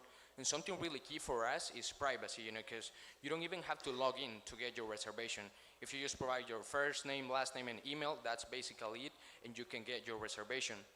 So what we're doing as a team, we're trying to reduce the friction to make the experience as seamless as possible. So we have already seen a lot of people, from different countries getting their flight tickets through our platform. And in just 2 weeks that we've been working with hotels, because we had it like on November the 7th, if I'm not mistaken, that was the date in which we integrated 2.5 million hotels into our platform. That was exactly 2 weeks ago. So we have seen a lot of people, getting their book reservation with our platform. So in fact, I believed we had some people attending Bitcoin Histórico who even got their ticket, through our platform. So basically what we're trying to do is to provide a real case, a real scenario, so that people can trust the entire booking process, and most importantly, they can enjoy the entire traveling experience just with Bitcoin. That's basically. Okay, I have another question, because right now you're talking about the full experience, but we Yeah. are now that the price is kind of down. So Yeah. how does that affect you, for example, the website? It's really interesting because we were comparing the prices, and I think it was posted on our X account, and there was like a 40% difference comparing, to different websites, and that's basically because of the taxes that, comes along with credit cards, debit cards, and more. So it really helps us, to see like the real prices and the real benefits of using Bitcoin, and that's basically what we're doing as a team. And I know it's like, there's like some friction, and in the beginning it's a little bit slow, but we are seeing it that it is happening, and we see like, 2.5 million hotels, more than 250 airlines, and everything is being done here in El Salvador, because that's a Salvadorian-based company that's, being made by Salvadorians. So we're trying to make it a circular economy, and yeah, I guess we're contributing to the economy itself. Yeah. 100%. I will say that. But talking about the experience also, talking about El Salvador, for example, Napo, you believe that we have new types of tourists here in El Salvador because of Bitcoin, or do you also believe, for example, now that we have these kind of events, it's related to how much people increase to travel to El Salvador? ¿O cómo crees que esto también puede, digamos, atraer a nuevos tipos de personas durante los eventos? ¿O si crees que los eventos en Bitcoin ayudan a incrementar el flujo de personas que vienen a visitar El Salvador? Sí, en lo personal yo tengo la experiencia de que cuando este tipo de eventos ayuda a que inversores vengan posteriormente durante una época, durante un tiempo de un año. Esto lo hago con permiso de gente que ha viajado conmigo, que durante el 2021, 22, 23 vinieron a cada una de las conferencias a ver si el ambiente de El Salvador era real. Posteriormente, en los 9 meses siguientes, vinieron tanto como a instalarse y a invertir y abrir nuevos negocios aquí en El Salvador. Este tipo de eventos, como todas las conferencias que hemos tenido en este mes, sirven definitivamente para atraer inversores, bitcoiners y no bitcoiners, porque son ambos los que vienen. Okay, well, he tried to tell us about that. Also, Bitcoiners and no Bitcoiners are traveling to El Salvador to first experience, because if you're, for example, looking for settle here in El Salvador, first you need to experience the Bitcoin adoption, or if you want to live in a Bitcoin standard, you first need to travel yourself, experience the El Salvador experience, and then after 9 months, they decide to move and live in El Salvador. So talking about that, talking about no Bitcoiners, for example, Jordi, that your platform, well, we're talking about Nostr, but Saclantis is not just for Bitcoin only. Do you think it's a friendly way to Orange Peel people that with Bitcoin, but with not talking about Bitcoin, and well, continue with events about Bitcoin? Yes, great question. You might ask, why do we need another events app? We already have Eventbrite, Meetup.com, Luma. Why a new startup? Why would you care about uploading, posting your events, and finding other events on this platform? Well, as you mentioned, because we are the only one that are running on Nostr. Yes. Thank you. So, but again, Nostr is complicated when you start with, the same as Bitcoin. And you know, like Napa was saying, this part of the customers that come here, they might not know. So what we're trying to do is, we have built this platform that is normie friendly. You log in the same way that you would log in to any type of event. But once you're in, we create a Nostr account for you. And from there, then we can recommend you to, if you go to a paid event, well, maybe you can pay in Bitcoin if you want to. Or with this Nostr account, maybe then you can go to another event, or you can find, or you can add this Nostr identity to another Nostr app, like Primal, for example, and see what your friends are posting. Or if you go to an event, you can see who's coming, because they have to log in. The same way you should log into any events app. The problem is that if you have to keep track of all your identities on Eventbrite, on Luma, on Google Forms, sometimes you go to events and they ask you, fill in this Google form, and all this information is kept hidden, private, for the owner of that platform. So what we're trying to do is like to give like the easiest, most normie-friendly experience for the user, but after they come to one of those conferences, maybe they're curious, and they just see, they are like some citizens here in Berlin, they're curious, like, what is these guys from Economía Bitcoin doing here in Berlin? They come, they log in, and they start seeing, oh, these other friends from me just came, or this speaker talk, and then they can follow. And in Nostr we have this thing that is called like the web of trust, so everything you do is connected to you. So if you like this panel here, then we will recommend you other events that are similar to this topic. So I think this is like the main difference, the main reason why I'm so bullish in using Satlantis to organize and to attend to events. Yeah, me too. I mean, thank you. I think that now we have experience in Bitcoin, because if you compare, well, I'm just in Bitcoin for 3 years right now, and I see the difference, because at the beginning, to me, travel like a nomad, it was kind of difficult to dive fully into Bitcoin, but right now we have a really good flow to a really experience in Bitcoin. But I want to ask a question for all you guys about what do you think is missing to have a perfect Bitcoin travel experience right now? All right, from our end, I think what we need to do is to be able to integrate more services so that you can enjoy the full experience. And basically what we want to do is to have it just in one place. So like, to give you guys a spoiler, we're working on eSIMs as well, so that you can have your flight ticket, so that you can have your hotel reservation, and you can have your eSIM as well. So that's coming pretty soon. And I guess when we combined the travel industry with the transportation and with the experiences, I guess that's where we will really get the entire Bitcoin travel experience, and I guess that's what we're looking for. Yeah. Napo, la misma pregunta, ¿qué crees que hace falta para tener un perfecto viaje en Bitcoin? ¿Qué es lo que hace falta? Porque en comparación a 2-3 años, pues vemos una gran diferencia de poder tener una experiencia de viaje en Bitcoin. Pero ¿qué hace falta ahora? ¿Hablamos aquí en El Salvador o en total en el mundo? Wow. Aquí en El Salvador creo que estamos casi que completos. Tenemos a Bitcoin Travel, tenemos a BitDriver y otras compañías también que ofrecen el mismo servicio. Tenemos también a Jordi, que se está encargando de los eventos.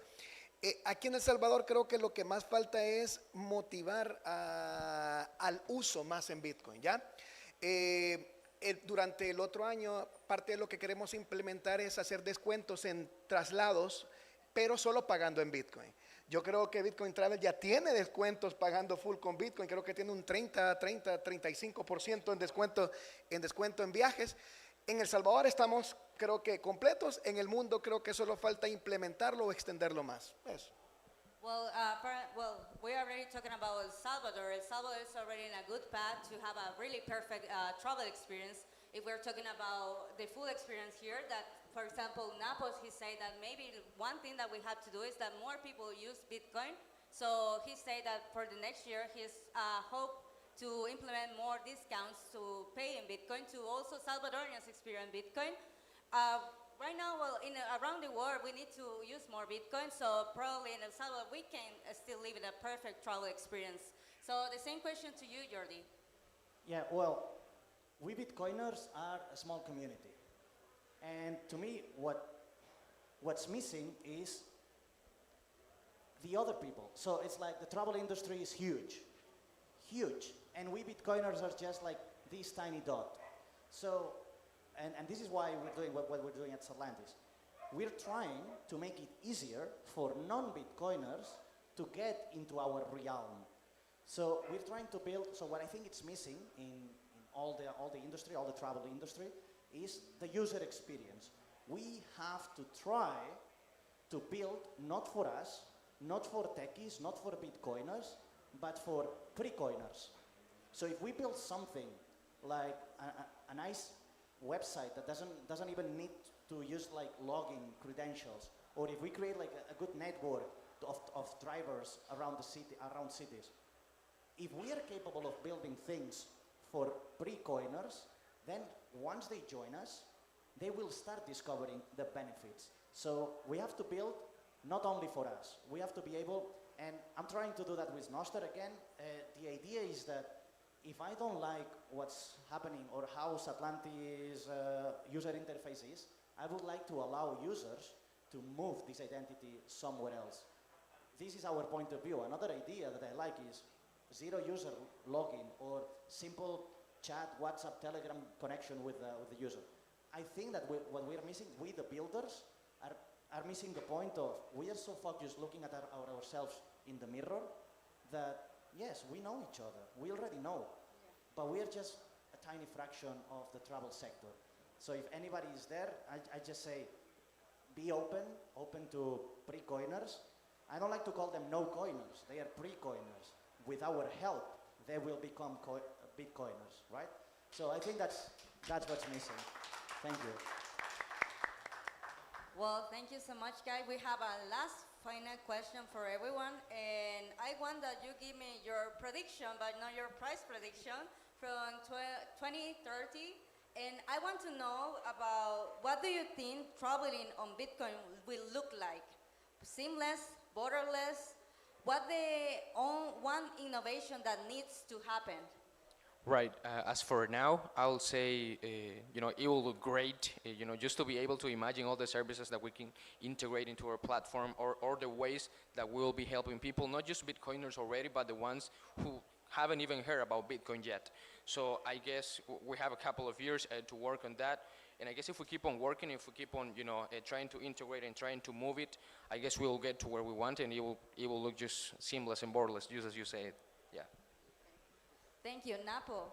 Para el 2030, ¿cómo imaginas la experiencia de viajar usando solo Bitcoin? ¿Qué innovación clave crees que todavía falta o necesitamos? Innovación clave. Ahí me agarraste. Ahí me agarraste.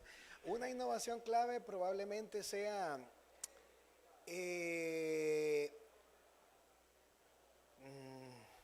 no sé, tendría que pensar, pero para el 2030, en todo caso, no veo que más países y más gente pueda usar más Bitcoin. Claro, siempre y cuando no exista la gente que quiera acumularlo más. Creo que en el 2030, según el precio que tengamos de Bitcoin, ya va a ser un poco más fácil la transaccionalidad que haya para pagar viajes o para pagar turismo. Okay. Well, so he mentioned that for the 2030, he expects that, well, that doesn't matter the price, that we still have the ability to, to transact, to have better Bitcoin transactions in that moment, to experience that in 2030. Well, already having here in El Salvador, and we'll expect that they just improve. So the same question to you, Jordi. I don't want to make a prediction. I would like to say what I would like to see. So I don't know if this will happen, but what I would like to see is interoperability. I'm here, I'm new in town, I know nothing, so I'd like to see like ways of discovering everything related to the travel, events, the experience economy, the so-called experience economy. I don't want to have to be following some random people on Twitter and then discovering that they posted something on YouTube. I would like to be able to have like, and again, because I'm preaching for Noster, I think that the social graph is a good tool. So my recommendation to builders is please integrate Noster login to your services. So then it's easier for me when I travel to places, as a nomad as well, to discover what's going on. Thank you. Before finish, somebody, you want to have a few short about your service or whatever? You want to leave a few words? Yeah, just saying, right, I guess some of the people have already heard about Bitcoin Travel. We are already there. Hopefully we can continue integrating more services, and in case you need a flight ticket, in case you need a hotel reservation anywhere in the world, you can just go to bitcointravel.com and you will find it in there. Yeah. Okay. Napo, ¿quieres agregar un poco de ti? Sí, bueno, mi página, ya tenemos lo que es una nueva construcción de página web, ya la vamos a incluir en nuestro también. Sería bitdriver.taxi, ahí pueden reservar tanto como la renta de carros, los traslados y el turismo. Y de igual manera tenemos lo que son estas redes sociales en X, bitdriver-taxi, perdón, SV, e Instagram de igual manera. Okay, he's gonna develop. Right now, we're working in a new website you can experience the full taxi rent and tours in the same website. It's bitdriver.taxi.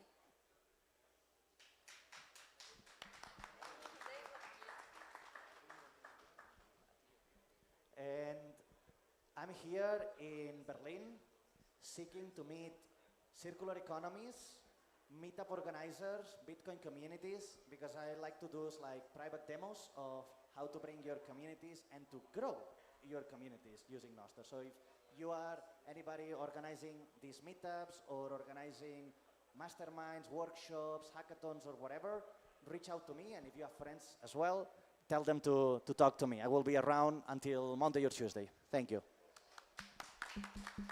Well, thank you everyone. Thanks to you to stay with us, and I hope that you enjoyed the rest of the conference because there are more things coming up. Thank you. Check.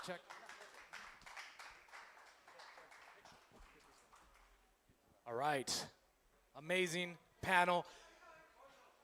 I can tell you this. I've worked with Napoleon Osorio. I rented a car from him for a year before I actually bought one. So he's been a huge help to my transition over here to El Salvador. Jordy with Satlantis, I'm working with him. I've been working with him over the past couple weeks. This guy is a workaholic, a machine who is dedicated to getting people to use Noster and Satlantis. It's incredible. It's inspirational. And I just want to say, as I'm sitting here listening to all these panels, what I'm realizing is, okay, we got coffee, right? We had coffee, then we had financial products. Now we have Bitcoin travel. I'm realizing, oh my God, I can almost live my whole life on Bitcoin. We're getting there. Like, we're really getting there. So Economía Bitcoin, it's a perfect name for what we're hearing over here. Now, with that said, I want to welcome the next panel. This is going to be the Bitcoin Stack, Energy, Payments, and Hardware. And welcome to the stage, Jethro Toro. He is the host of the Bitcoin Country podcast, one of the organizers of Economía Bitcoin. Darwin Otero, he is CEO of Tianki Technology. That's right. And Jake Scanlon, welcome to the stage with Hash Power Academy. And Ronnie with the Bitcoin Hardware Store. So big round of applause for these gentlemen over here.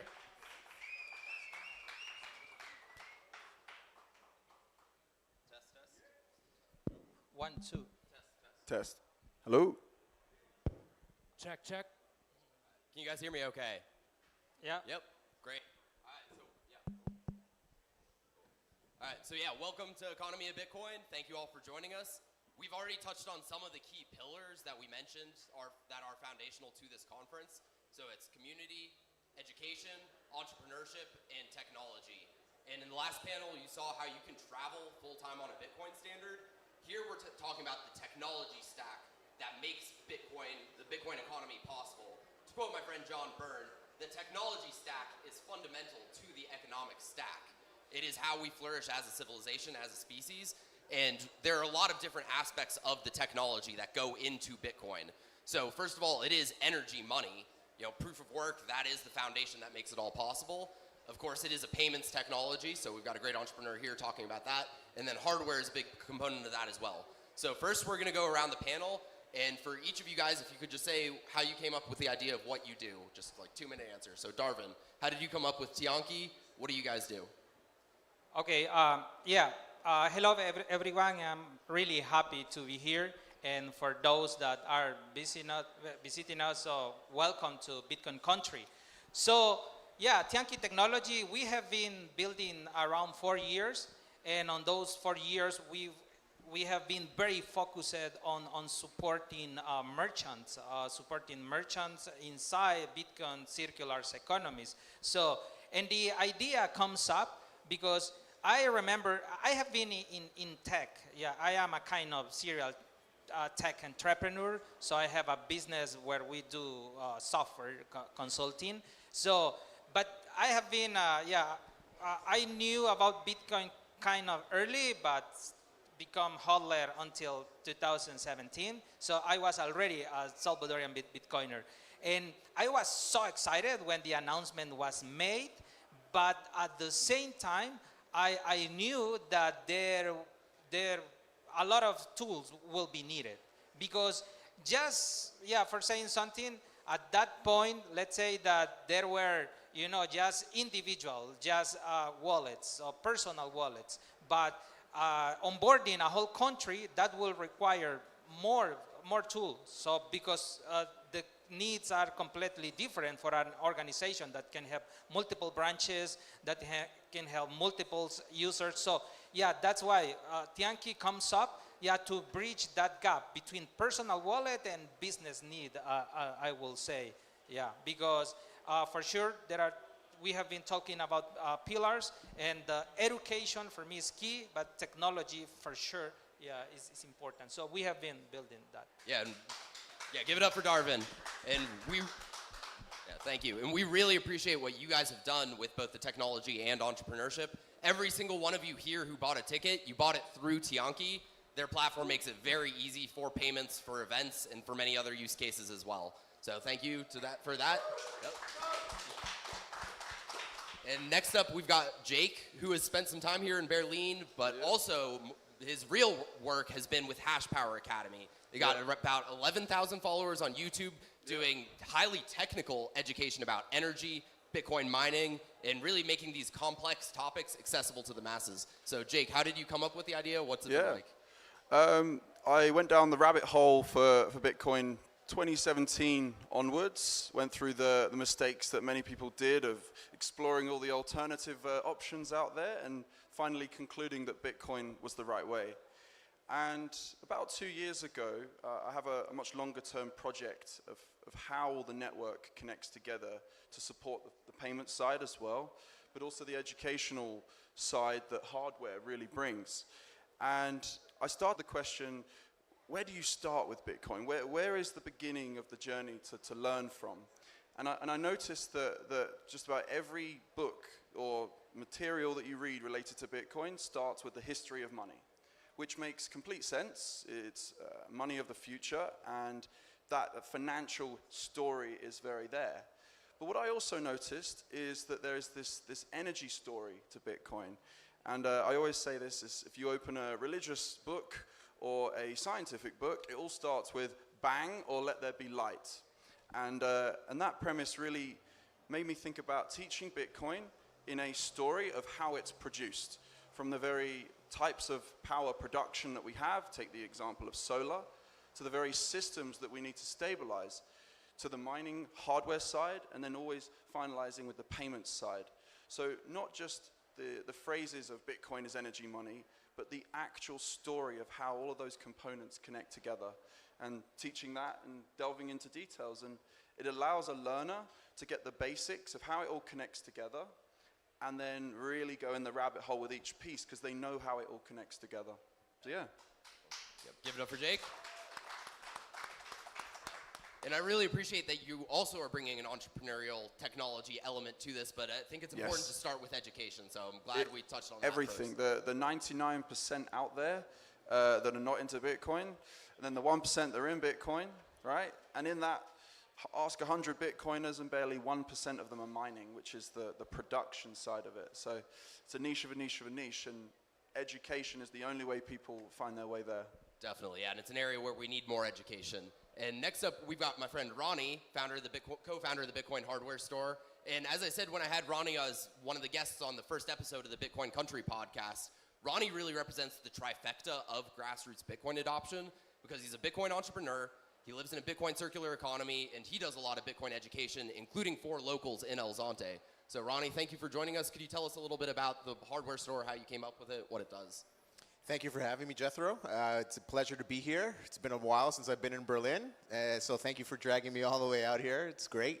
If it wasn't for Bitcoin, I wouldn't be here. And so, quick 2-minute story. I'll go with what Jake was saying. Bitcoin, it can be very difficult, but being in El Salvador, one of the things that I learned living in El Zonte was how it can solve many issues. But how can it solve the issues if we don't have access to the hardware, if we don't have the education? And so my story is very simple, how I started the Bitcoin hardware store. I needed to know where to start. And it wasn't the exchanges, it wasn't a wallet. To me, starting with Bitcoin meant having a node, because then you actually have a vote. Then you actually can verify all of the information. So I went on my way and I looked for a node, couldn't find anything anywhere here in the country. Was being told that I should get a Raspberry Pi 4. So I went on Facebook Marketplace, looked for a Raspberry Pi 4, maybe for a couple of months before I finally found one for sale. And when I found it for sale, it was in a random town in Santa Ana. So I'm from El Salvador, but I haven't visited the entire country. And so I think I rented a car, went to the middle of Santa Ana to some random little neighborhood, and met up with a guy that I'd never met before to buy a Raspberry Pi 4. Because I wanted a node. There were only maybe 2 Raspberry Pis at the time, and interestingly enough, we met right in front of the police station. And I'll never forget this, because Bitcoin had just become legal tender. People didn't really know what it was. I get to the police station, I message him, and I'm like, hey, I'm here. And a policeman walks out, a police officer walks out. And he looks at me, he must have known I wasn't from there. I probably definitely looked lost. So he comes and he speaks to me, and I start speaking to him. I'm like, all right, great. It's a police officer. I can trust this guy, I hope. We start talking. After a few minutes, I was like, so do you have the stuff? And he just looks at me like, what do you mean? I was like, I'm here for a Raspberry Pi 4. And he's like, no, I don't know what that is. So I messaged the guy. I'm like, hey, I'm in front of the police station. Can you meet me here? Overall, it was a great experience. But I needed to solve that because I said, I can be a pretty resourceful person online, kind of like Darvin said, always been a tech savvy or tech enthusiast. And that was too difficult of a situation for your average Salvadoran to want to get on Bitcoin. So I just thought I'd solve that problem. I thought I'd solve that problem for the local community, for the people who are moving here. I could imagine you guys might have a blast going to some random town in El Salvador, but at the time it was 2021 and El Salvador was looking much different than it is today. So yeah, that's the origin. I was just trying to solve my own problem. Love it. Yeah, it's the classic entrepreneurial. Give it up for Ronnie. And it's the classic entrepreneurial case of solving the problem that you need solved. So I love to hear that, and it really does make it easy to access Bitcoin in El Zonte. You can just walk right into the store, you can take classes, you can buy all the Bitcoin hardware you need. And so speaking of making things easy, Darvin, that is what Tianki does. It makes Bitcoin payments easy. So could you talk a little bit about some of the products you built, like the first ones you did, how it helps boost circular economies, the NFC cards, point of sale, all of it? Yeah.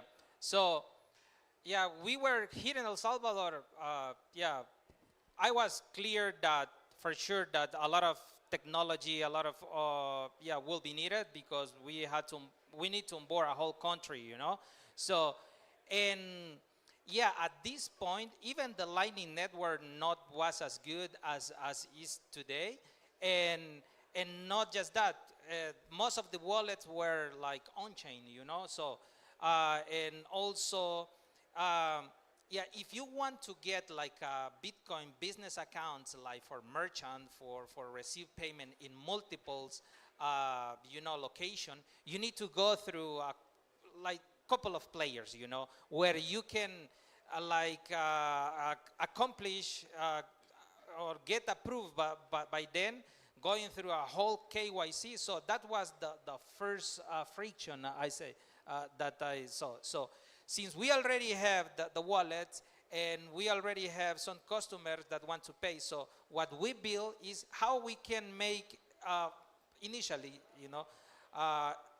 for merchant easy the acceptance of Bitcoin. So what we have built is initially a merchant dashboard where they create an account and they connect their own account, because all the technology that we are creating is self-custodial, which means that you create an account in our platform and then you connect your wallet. So, but if you have just that wallet, by connecting to us, you have a whole like enterprise solution where you can have payment links, like to sell a ticket for event, POS for multiple branches. And then once the infrastructure was in place, you say, oh, okay, how we can now generate demand for those merchants. And that is where the bulk cards comes up, another way to make Bitcoin relatable money, because anyone can relate, a card with payment. Yeah, I love how it makes it easy. Tianki is making it easy on both the merchant side with the dashboard, with connecting self-custody wallets, and for consumers with the NFC cards. You don't even need internet access. You can just hook it up to your Lightning wallet, and you can go somewhere remote like Isla Paraya, the circular economy there, and you can just tap your card, and as long as their point of sale has internet, it just makes it so much easier for the payment experience on both sides of transactions. This was something important, because Bitcoin is for everyone, but we were realizing at that point, like 3 years ago, but why we could prevent some users, some person that, because they don't have internet data, or they don't even have a smartphone, why should be excluded from the Bitcoin monetary network. So we create those tools so we can include them. Yeah, I love that. Yep. And Jake, we've talked a good bit since you've been here in Berlin about how energy is so fundamental to Bitcoin. And actually, in the context of circular economies, you had some interesting points about how the system leaks with Bitcoin leaving, and also how there are redundant costs with energy, and how mining, integrating this into circular economies, can keep the sats from leaking. Could you elaborate a little bit more about that? Yeah, so the sort of systems way of thinking about it is energy is neither created nor destroyed, whether it's in electrical and physical form or in monetary form. A circular economy really starts with the first relationship of a person willing to be paid in Bitcoin. Now, granted, there's the unit of account side and it's in a quantity of dollars, but we'll start with the fact that people are able to pay in Bitcoin here in Berlin.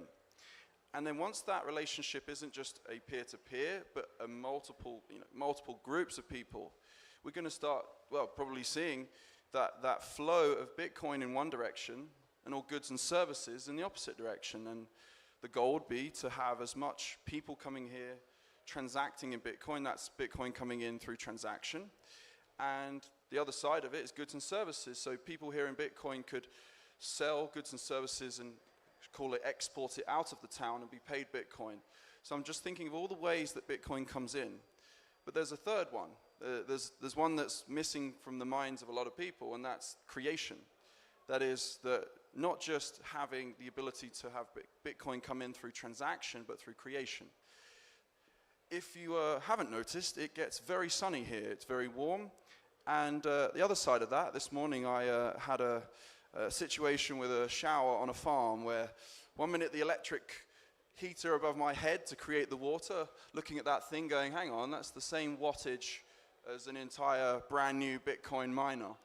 And so the situation of cold water, people need hot water, people need electricity. Electricity is quite expensive here relative to people's incomes.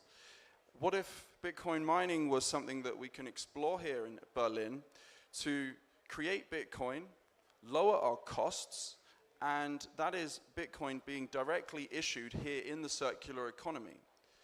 Combining the mining production side of Bitcoin with the highest merchant adoption area creates a circular economy that connects to the sun. I want to spend my photons in the store, basically, and that also has an amazing educational journey that I've had a few interesting students, and I'm quite humbled the other day with one of the students says he wished to grow up and be like me.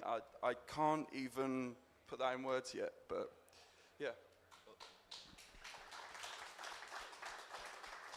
Thank you for that, Jake, and just showing people what's possible, and the fact, especially with those redundant costs. And we've seen Bitcoin mining empower towns around the world with stranded energy, helping them raise their level of prosperity in the town. So especially for remote areas that are energy rich, it is a profound concept and a very useful addition to the space. And Ronnie, so he talked about bringing people to circular economies. El Zonte, of course, is world famous, especially among Bitcoiners, but also surfers. So you already have a lot of people coming into El Zonte. In the Bitcoin hardware store, it is a very distinctive look on one of the main entrances to the main town. So you already have people coming in, and they don't always know about Bitcoin. So you told us a little bit about the backstory. What is the day-to-day of actually running the hardware store with all of these new people coming in with various degrees of knowledge about Bitcoin? Great question. I get a lot of everything. People who have no idea about Bitcoin, they just heard about it, seen the price, checked out the charts, have heard that Bitcoin is legal tender here in El Salvador, but they don't necessarily know what that means.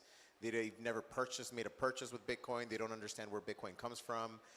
So we answer a lot of questions on a day-to-day as to the basics of what Bitcoin is, whether it's the mining side of things. One of my favorite things about the store is actually what Club Cocal talks a lot about is the reverse brain drain. The people coming to El Salvador from all different points of life, all different walks of life, everybody brings in this like specialty. Everybody's an expert in something, right? We all come from somewhere. Our experiences, our education, and I've learned so much being at the Bitcoin hardware store. From a Bitcoin perspective, from a human perspective, energy, I knew nothing about Bitcoin mining before I started the Bitcoin hardware store, I gotta say, and I think I've told you that, Jake. But now it's probably my biggest curiosity in the space for exactly what you just mentioned. I'm working with a project here in Berlin where we hope to turn cold water into hot water using Bitcoin mining. And so it's one of my favorite things at the store is just all the things that I get to learn, all the different perspectives that I get to hear from people, and being able to answer people's questions about Bitcoin. Because there's a lot of false narratives out there. Bitcoin takes up all this energy in the world, and we're just, we're wasting energy. And my simple response is, well, we're not trying to be another system. We're trying to completely replace the old system because it's totally inefficient. So we can't compare apples to apples when we say Bitcoin uses all the same amount of energy that the country of Thailand does. It's like, no, that's not what we're trying to compare it to. We're trying to get rid of all the banking servers, all the credit card security fraud systems that shouldn't be in place because Bitcoin mining does that job at a much more efficient rate. So better efficiency. So I'd say, being at the Bitcoin hardware store is a great place to come learn, which is why we do classes, which is why we have people at the store. I love it when I get to the store, I have the employees that work there and open the store. I get to the store and there's already a conversation happening outside. It's probably one of my favorite things. So come by. If you're ever in El Zonte, you want to learn something about Bitcoin, or you have something you want to share, please come down to the store. Share it with our team because we'll share it with others, share it with people who are sitting there. It's been a fantastic week of just sharing ideas and seeing what we can turn into reality here in El Salvador. Love it. Give it up for Ronnie. And to combine two of your points, so you were talking about how the fiat system is inefficient with technology. Jake, you mentioned how a lot of people enter Bitcoin from the economics, finance perspective, but really technology is what lifts people out of poverty. It's not just the system. The fiat system is not just corrupt with economic incentives, but the technology is also inefficient. But Darvin, tying back to your earlier point, it wasn't always easy onboarding people because with new technology comes new education. So you've built some very useful tools for making it easier for people to be onboarded to Bitcoin. What sort of progress have you seen here in El Salvador over the past few years with adoption, with people learning the different tools? What more do you think is still needed? What do you think is working well to double down on? Okay. Yeah, I think that the key will be always education, you know, because you can have the best tools, the best technology, but if you don't reach every consumer for that technology, yeah, it won't make that impact that you are looking for. So yeah, I think that what is needed, even the president Bukele mentioned that what we need the most is more circular economies like Berlin and El Sonte. And yeah, and at this point, yeah, I think that there are more progress step by step, because initially let's say that in general it was like a top down, but now we are seeing a more grassroots movement, which is very important. And we are seeing, for example, that in my particular case, I have been living in the Bitcoin standard, I will say, last 3 years, and now for me is easier to live on Bitcoin. So yeah, we spend everything. I mean, we pay for everything in Bitcoin. And yeah, we are seeing every day new merchants that comes up, or new even applications that are making that usage of Bitcoin easier. I love that. Yep. Give it up for Darvin. As Bitcoin proliferates through the economy, we will need more and more education, more and more solutions, like you were saying, new applications. So that's all great to hear. And then, of course, to your point about circular economies being so important, both the top-down and the grassroots, every Bitcoiner in El Salvador wants to see more circular economies. And Jake, so this ties in with some of our previous discussions. How does mining plug that hole in the system of Bitcoin leaking from the system? And in particular, how do you think mining can fit in with circular economies to elevate both the businesses that plug it in and the people actually living there participating in the circular economy? Testing. So the first place to start, like everyone's starting right now. Hello? Energy. The first place to start is the value proposition that Bitcoin offers people right now, which is store of value. If you have something to save, you can preserve its value, and time goes on and you later consume it.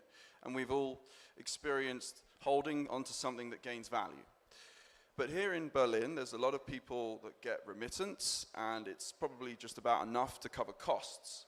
So people can accept Bitcoin, but they have to immediately go and spend it just as quickly because of all of their costs. Our costs take all of our money away.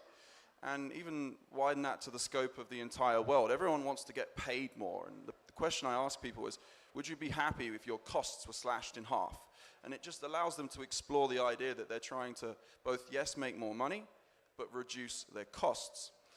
And all of our costs derive from quantities of energy. You can't live, breathe, walk, fly, talk, anything without energy inputs, whether it's a person, whether it's a vehicle, whether it's just about anything. So not just adoption from the payment side, being able to take Bitcoin as payment, but having the ability to include mining into systems, which is solar would be the best prime example here, and I'm putting it out there. I'm looking to source funding for a project that is too perfect. It's just a greenhouse with flat rails, all metal structure, waiting for a system to be built, for the hardware to be established, for the educational journey, for bringing the kids there and allowing them to physically see the whole network. But the cost reduction side to that previous point is, if we can get our costs down by including things such as producing our own energy instead of paying the government grid, the ability there is to be more sovereign, not just with our money, but with our energy. And then the second piece to that is, well, when you start producing your own power, tapping into natural abundance, you produce an excess. You may produce more power than you actually need. And that gap is Bitcoin. and converting it into Bitcoin is people being able to install a system, produce a form of money, and go and spend it in the very same place. So that's not just a circular economy of people, but a circular economy through energy as well. And it sort of takes a different dimension, but getting people's costs down, whether if it's the Bitcoin Center has 4 solar panels, heats a single miner to heat a tank of water, and they don't need it, and the water pressure goes next door. It's hot water that someone else may pay for. So it's just seeing how peer-to-peer connections can be made through physics, not just the finance side. And when they connect together, we get cost reduction in people's lives, revenue increase and holding the money, and that gap is savings. And if we can include people locally here in the savings side of Bitcoin, they're going to see the value appreciation when we have infinite energy against 21 million Bitcoin as a potential. Thank you. And there really is such a deep link between Bitcoin, energy, and human flourishing. And I love what you said about how there's this project that's just waiting to happen. It's teed up perfectly for it. And we are almost out of time in this panel, so I'll give it to Ronnie for our final thoughts. I feel like the Bitcoin hardware store was a similar project where it was just something that was waiting to happen, slots in perfectly to elevate the circular economy in El Zonte. So, this is Economía Bitcoin. The theme is taking the next steps with Bitcoin economies. So what do you see the role of the Bitcoin hardware store with taking the next step in the Bitcoin economy and things like it? Where do we go from here? I mean, what the Bitcoin hardware store does is we teach best practices to people, give them the right tools, give them access to the right tools. I joke all the time, the Bitcoin hardware store really is just the Bitcoin logistics store. I just try to make things arrive as best as I can, using products that, when I first started the Bitcoin hardware store, it came from being at a conference and seeing all these amazing projects that should be here all the time, 24/7, so that people can learn what Tianki does and how it can benefit their business and how it can benefit their life, what Hash Power Academy can do, how it can benefit your life, how it can benefit your community.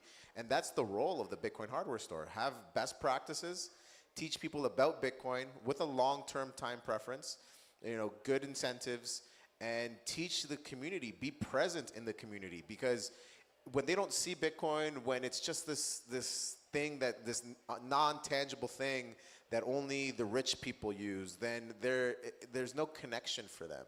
And the Bitcoin hardware store, as symbolic as it might be to some people, it really is just a place where people can come, connect, learn about Bitcoin, get all their questions answered. And I think every community needs a Bitcoin hardware store. That's what we're focused on for the future, is to make sure that every community that wants one, every educator that wants to have this type of space has it available in their community. Because without education, I'm my first Bitcoin graduate, and I focused a lot of my time there when I first started. It's all about agency. It's all about having the right tools, the right education to make the right decisions. If you don't have those, then unfortunately we're just following, we're just sheep following the herd. And that's what Bitcoin is here to help us do, is help us have agency in our own lives. Absolutely.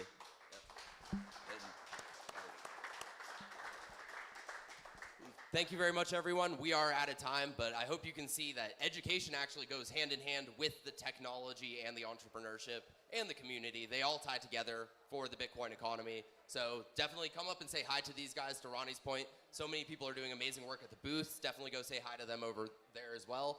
And thank you guys so much.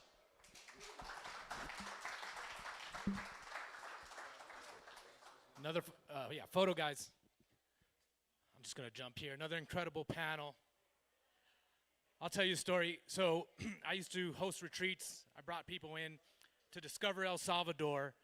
And Ronnie and the Bitcoin hardware store was where we got the most positive feedback. So Ronnie did a great job just educating people, taking their time, walking them through it, because Bitcoin, at first, can be very scary. And then Tianki, I'll just say this. I used Tianki yesterday for the first time to pay for our speakers dinner, and I was impressed. So imagine getting educated on Bitcoin and then having an amazing payment experience right after. And so I think that's a powerful combination. So I do want to welcome the next panel. This is going to be spreading education through Bitcoin country. And we have the original OG, Mike Peterson as host with Bitcoin Beach. Mike.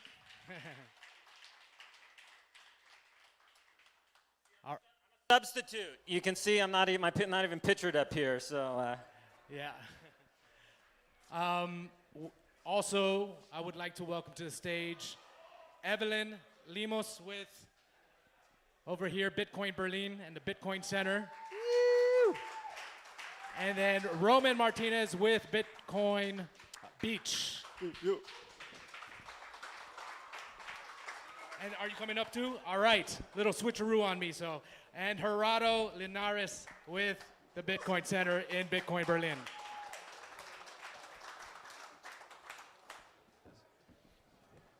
All right. So fun to be here up in the mountains where the weather's a little cooler and we're used to sweating all the time in El Zonte. El Zonte is beautiful, but I like the weather up here. So it's great to see everybody here today. And we are going to be talking about spreading Bitcoin education throughout El Salvador. And one thing that is very unique about El Salvador is the focus on young people from a variety of different groups. That's what I love, that it's happening in a decentralized fashion. You have a number of different groups that are spreading education. You know, even the government of El Salvador involved in spreading education also.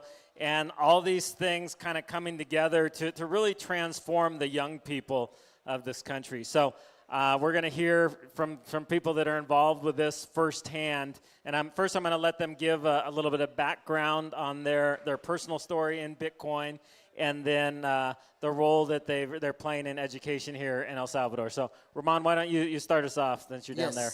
My name is Roman. People know me as Chimbera, and one of the co-founder of Bitcoin Beach with Mike. And yeah, here we are.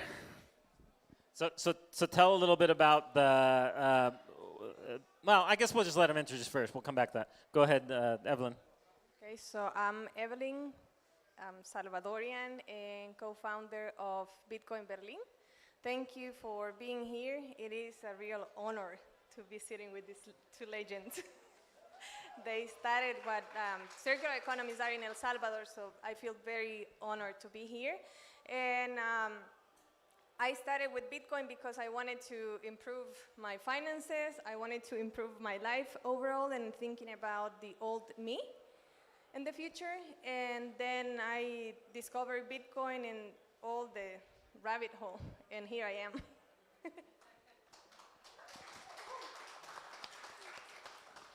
Gerardo? Yes, my name is Gerardo. I am from Berlin, also honored to be here with Mike and Chimbera. We have studied a lot of the work that you've done. And Evelyn, yeah, I'm sharing everything with her. So now, an honor to be here and sharing in this panel about the education done in El Salvador. Awesome.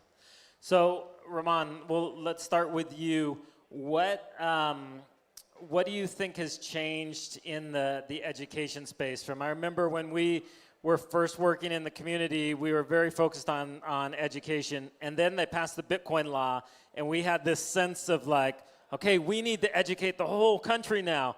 And we quickly realized that we were not equipped. We didn't have the team size, the bandwidth to do that, and it was going to take a multitude of different approaches. So talk a little bit about the experience that we've had in the schools in the El Zonte area, and then how it's gone from there with training the teachers in the public school. Yeah. For us, it's also super exciting to be here with you guys, because this is the way that El Salvador will become Bitcoin country, and we need more projects, we need more Bitcoin circular economies. And like Mike say, in 2019, when we started, we were the only crazy ones, right? That we were feeling that we had that responsibility in our back to do everything, to onboard merchants, to educate people, to talk with the governments officially, with the mayors, do events, trying to show that Bitcoin could be that tools and that technology that could help our country and in specific our community in El Zonte. But now, one of the most exciting things that I have been seeing in the last years is how a dream, an idea, can grow from being small to being bigger, you know, and for us, Bitcoin is that dream that change. People say that Bitcoin changed El Zonte, but I like to say that El Zonte just proved how a community can change using Bitcoin, you know, and now seeing all these people working in education, all these communities that are just starting, you know. It's so beautiful also to see how many people have been moving here to El Salvador with the idea of helping, you know. And I think that is Bitcoin, right? Like why we're here, why we're doing what we're doing is because we believe we can change. We believe we can build the place that we wanna be, like Stacy used to say.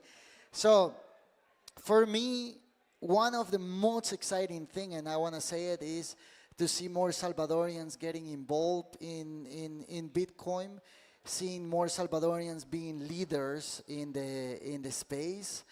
I think every time, don't get me wrong, I'm excited when I see foreigners also building companies, building different projects.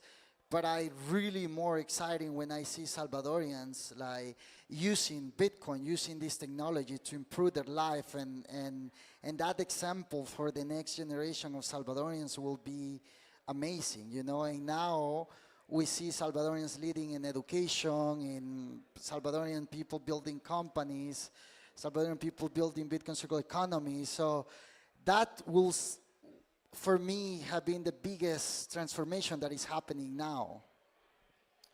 So for Evelyn and Gerardo, I'll let you guys choose who wants to answer which part. But tell us a little bit about how things started here in Berlin and what made you guys realize that education needed to be like one of the primary focuses in this community. And how has the Bitcoin education spread into just more general education with technology, English, those sorts of things in the program that you guys are doing? Thank you. So how it started here, it's at the beginning was a little bit hard. It was just Evelyn and I trying to explain locals how to use Bitcoin. And the reason why we knew that it was needed, it was because of the Bitcoin law. I think we need more than just the law to, you know, spread the Bitcoin education. We need like people in the field like Mike and Chimbera and the other initiatives of Bitcoin working in El Salvador. So that was what we need. And we saw different initiatives working towards this. And we knew that we wanted to do the same. So that's the reason why we knew that we wanted to become educators, and it's because it's El Salvador, it's our country. This big thing is happening here, and become educators because it's right there. You know, once you understand Bitcoin, it's so obvious, but there's you need to get them there, right? And I think that we should have like every Salvadorian understanding about Bitcoin because we have this big opportunity. And then when it comes to going from educating merchants, now we have different projects on how we give scholarships, English scholarship to kids, to high school students. We teach them a little bit about the tech side of Bitcoin.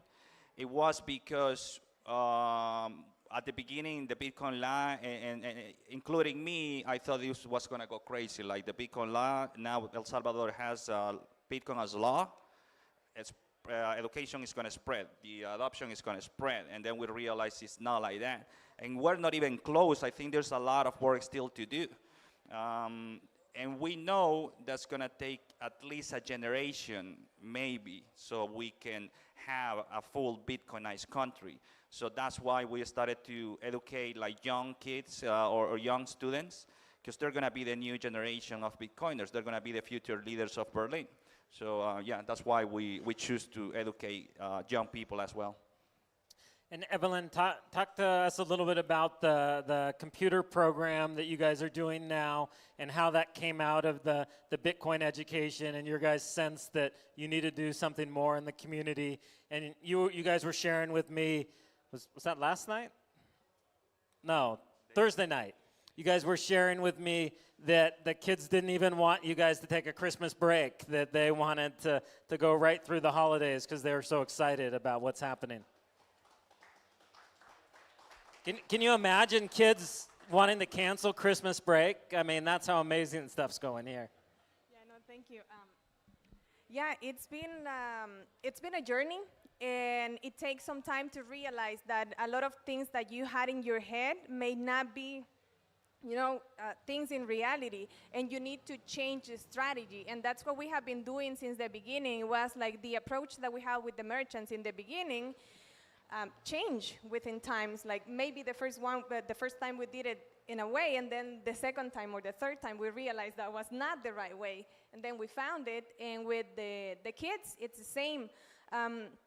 This was the third year that we have come to the high school, to the local high school, to teach about Bitcoin. In the past 3 years, we did an intro class with around 500 students, and this year, so we invited My First Bitcoin and Forte from Cuba Bitcoin to help us to educate those 500 students. So we got them classroom by classroom, an intro class of Bitcoin. But aside of that, we knew that we needed to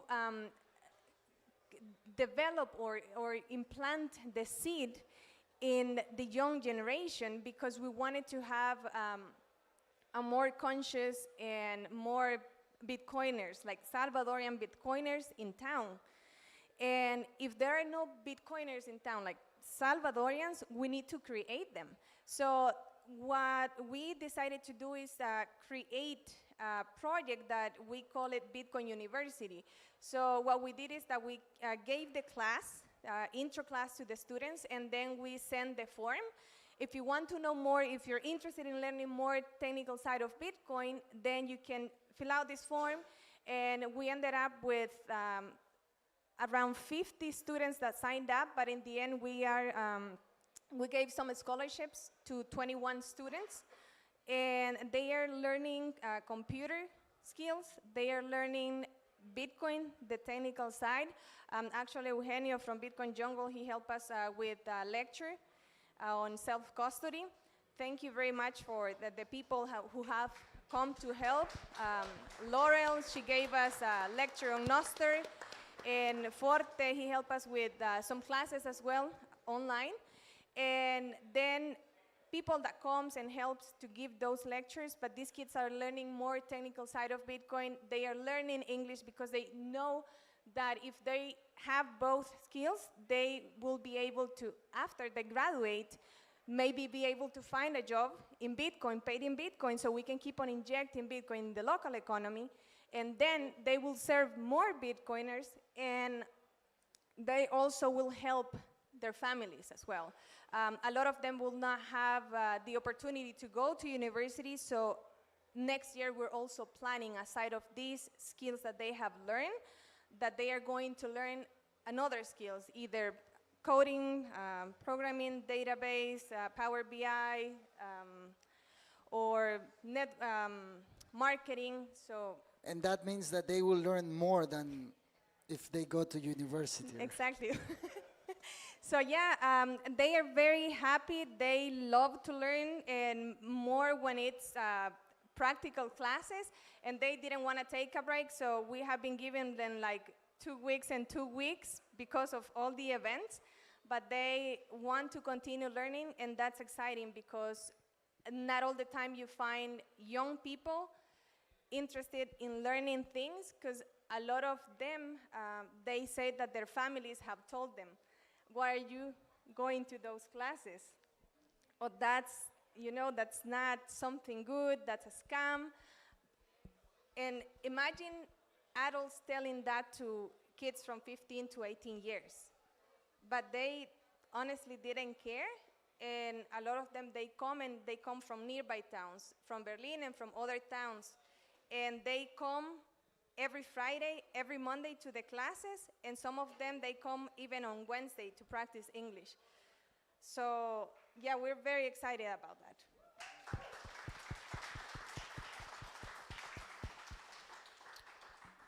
So Rahman, I know this past couple years, Bitcoin Beach, along with Me Premier Bitcoin, have been involved with what they call it, Train the Trainers. We've been training a lot of the teachers of the country at the behest of the government for a program that they're rolling out. So talk a little bit about how big of a program that has been and what we see as the future for education coming out of this, teaching the teachers how to understand.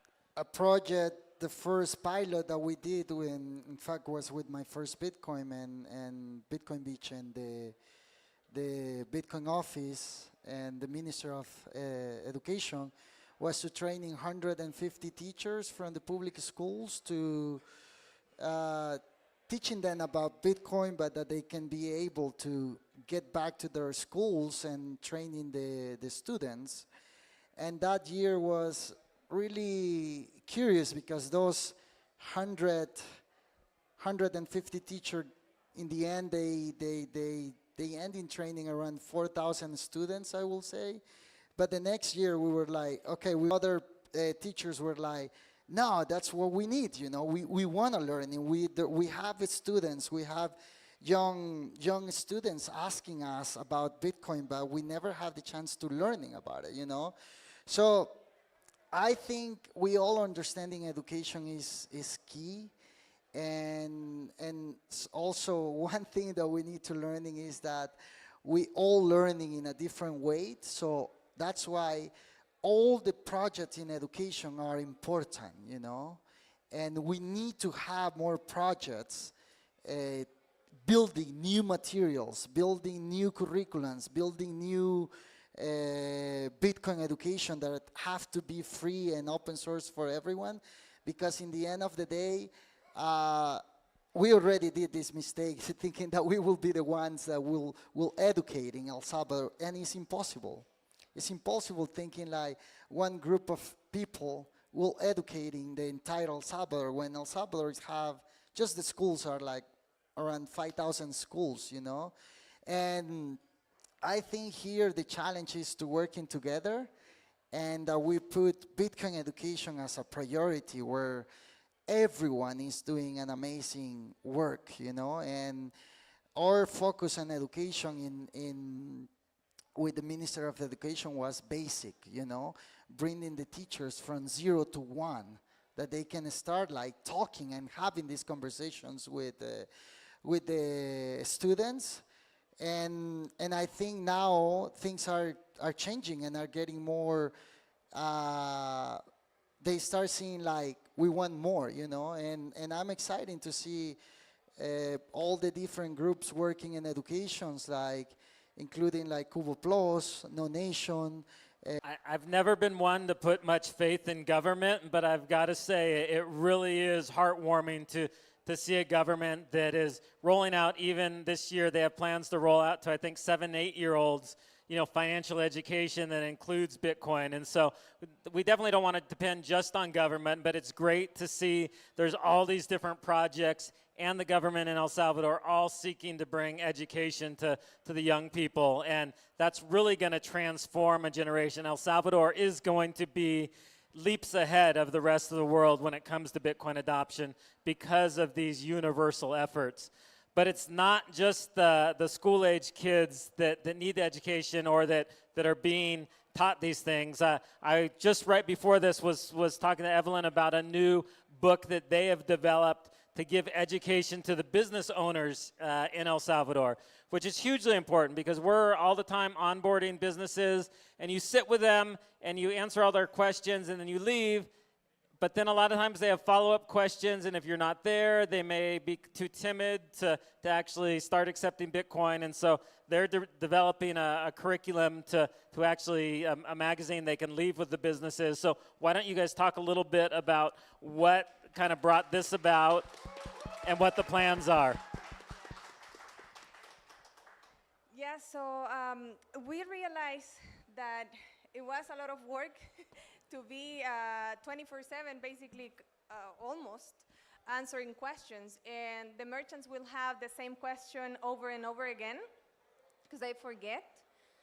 And after you onboard a merchant, you explain to them how to secure the wallet, which wallet to use for savings, which wallet to use for your day-to-day, how to use a cash register if the wallet has it, and a lot of the things that they need to know. But then they come back with either different questions or with the same question. And as the number of merchants is growing, it's really hard to get to all of them. And just in time when they need the service, we get calls even after we close the center, and then if we are there, we just open and answer the questions or help people.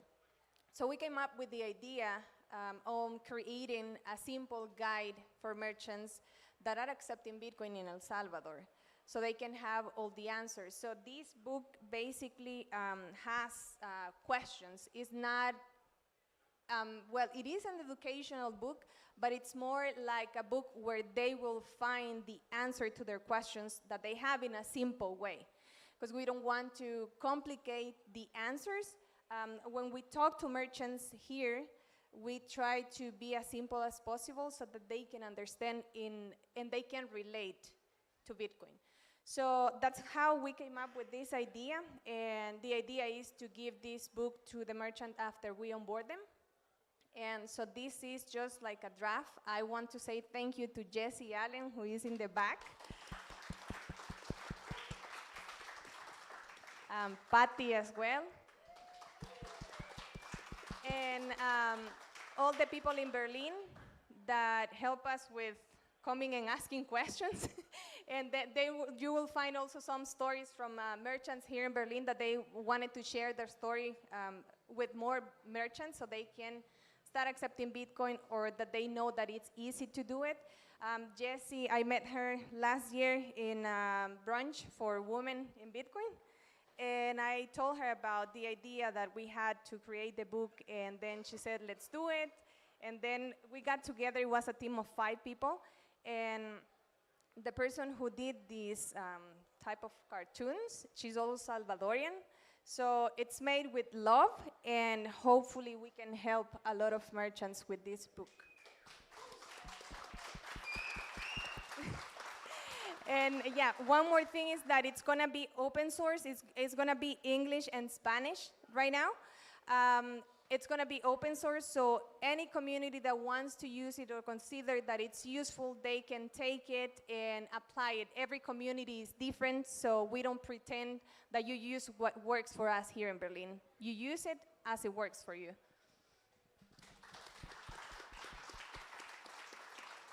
I think we just have a couple minutes left. So, Gerardo, why don't you just leave us with what important things you think people need to consider as far as what we should be focusing on Bitcoin education, and how, if they want to get involved, they can help your guys' project. And then, Roman, you share a little bit the same. So if people want to get involved, they can just do what you're doing now, coming to this community, supporting local merchants, spread the Bitcoin education, the Bitcoin adoption. If you want to participate, for example, in Berlin, I know within the Bitcoin community there's a lot of knowledge and a lot of people with different backgrounds. We're happy to take your knowledge. If you want to teach it at the Bitcoin Center, we have Monday meetings. Every Monday meeting, 6:30 p.m., we talk about different things. If you let us know in advance, we can definitely get you in one of those meetings so you can share your knowledge. Like Evelyn was saying, we have classes more on the tech side of Bitcoin for high school students Fridays. Every Friday as well, we're learning about Bitcoin there. If you want to come and teach us something that you know or share some of your knowledge, you're more than welcome to be here. And it was more of the same that we were talking about before. We need to get involved. You know, there's a lot of people in the sidelines wanting to be part of something. Just start. You know, you're gonna meet a lot of people with the same goal, with the same ambition, with the same drive of educating. And from there, I mean, this is what happened to us. We started to collaborating with different initiatives. My first Bitcoin being one of the biggest ones, and we just wanted to, you know, keep teaching people. So if you want to be part of it, it's just about starting. Just do it.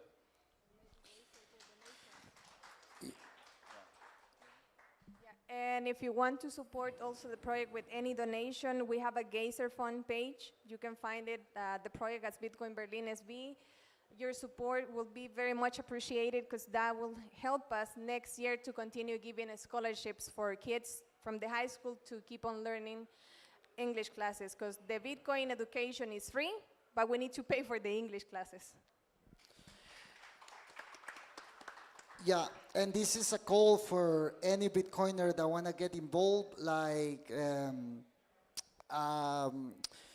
we have this mission that we want to see one Bitcoin circular economy in each department of El Salvador. And because, why? And how many departments are there? 14. So it's not really complicated, because we already have Berlin, we already have Bitcoin Beach, we already have a project working in Santa Ana, in Chalatenango, in San Miguel, we already have Citadel of Hope, and La Pirraya. So why if this is because we see something here in El Salvador that we have the Bitcoin tourism, you know. I was telling Jetro like last year that we came here, we see people in Bitcoin Beach, like before that they come to Bitcoin Beach, they come to San Salvador, people exciting to pay with Bitcoin, right? But last year we were here and like actually what these guys, like, I will not be here on Saturday if it was because of Bitcoin, you know? So what you guys create here is like, for all the Bitcoin tourism coming to El Salvador, like an excuse, a purpose. You create a new destination here. And I think if we can create these Bitcoin circular economies, because Berlin is beautiful and we have so many Bitcoin towns, mountain towns across El Salvador, you know, and if we can create these projects, these Bitcoin circular economies, I highly recommending you guys to visiting and supporting. We started already with Bitcoin Chalchuapa in Ahuachapán, Santa Ana, Ahuachapán, yes, Ahuachapán. And we're working now also in Suchitoto. That is a beautiful town in Suchitoto. So if you're here, El Salvador is so small. You can do this trip and support these Bitcoin circular economies. You can see also that we're starting having meetups every month and all these Bitcoin circular economies. And please come and support. Come, like Gerardo say, if you want to help in education, onboarding merchants, if you have ideas that you think it could work, please come and support.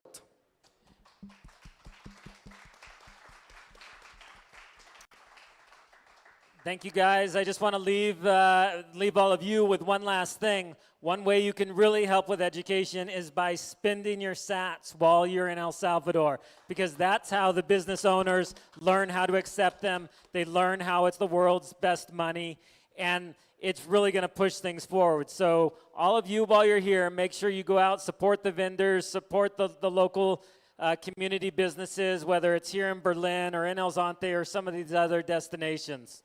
And guys, I'm worried because we will not gonna be able to feed everyone here in El Salvador. You need to start building Bitcoin circular economies in your countries too. Joking.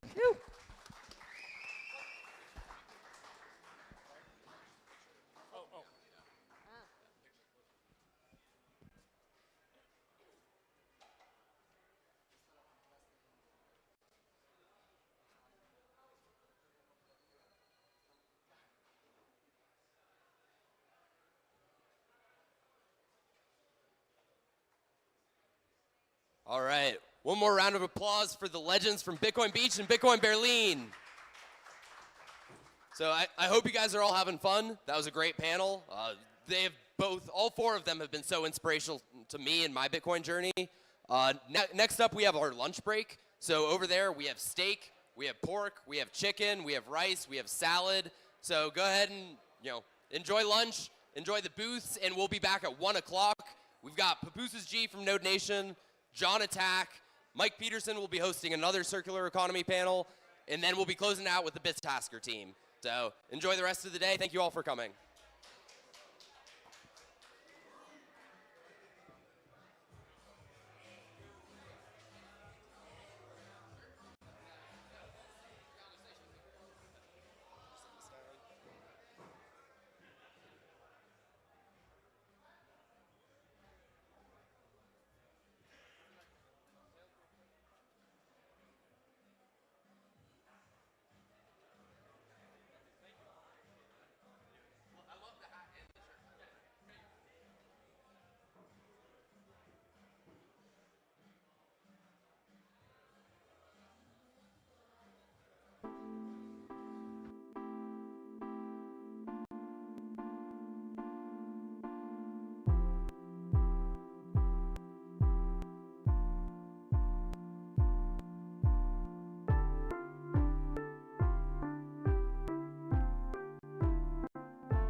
because I always been, worry about the people, the regular people that really needs Bitcoin, that really needs how Bitcoin, to know how Bitcoin works, and what Bitcoin is, and what they needed. But the problem was we didn't have time and the improvement for the mayor of the city. So we say, okay, but we already know a city in rise, which is Berlin now. So ILX and I decided to come to Berlin and support the first festival. And there we are, bunch of people with the same goal. I say bunch even if there are just 5 people, but actually we were more than 5 people that time, having fun, chilling out, planning the next Berlin city, which you are now just enjoying. Then that was everything in 2023 for me in Berlin. But of course, Berlin had been, a big success. It's thanks to the Berlin team. So last year, I was running No Nation by my own without ILX anymore in the country. So he said, okay, Pupusaji, it's your time. Do whatever you want, whatever you need to succeed as a Bitcoiner. What I decided was to run a educational project called No Nation on public schools.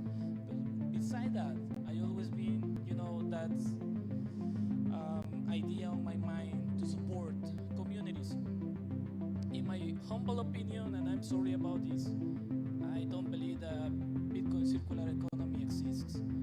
But of course, there are Bitcoin communities, and that's what I support the most. So, 2024, those guys invited me to the first Economía Bitcoin to stay in the stage down there to talk about my project No Nation. But they shared with us a lovely speech about Berlin, the team behind, and all the power, the energy behind Berlin. And I said, okay, I would love to be part of Berlin, and they have all my support. So I also came. I bring some students to experience the energy in Berlin, and also I'm always that I'm at the town, visited to my favorite Bitcoin bookseller and given my speech about donation. Also, probably the Berlin team will recognize this. This is a candy machine that I bring to the town. So they put candy.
at the stars, look how they shine for you.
Look at the stars, look how they shine for you.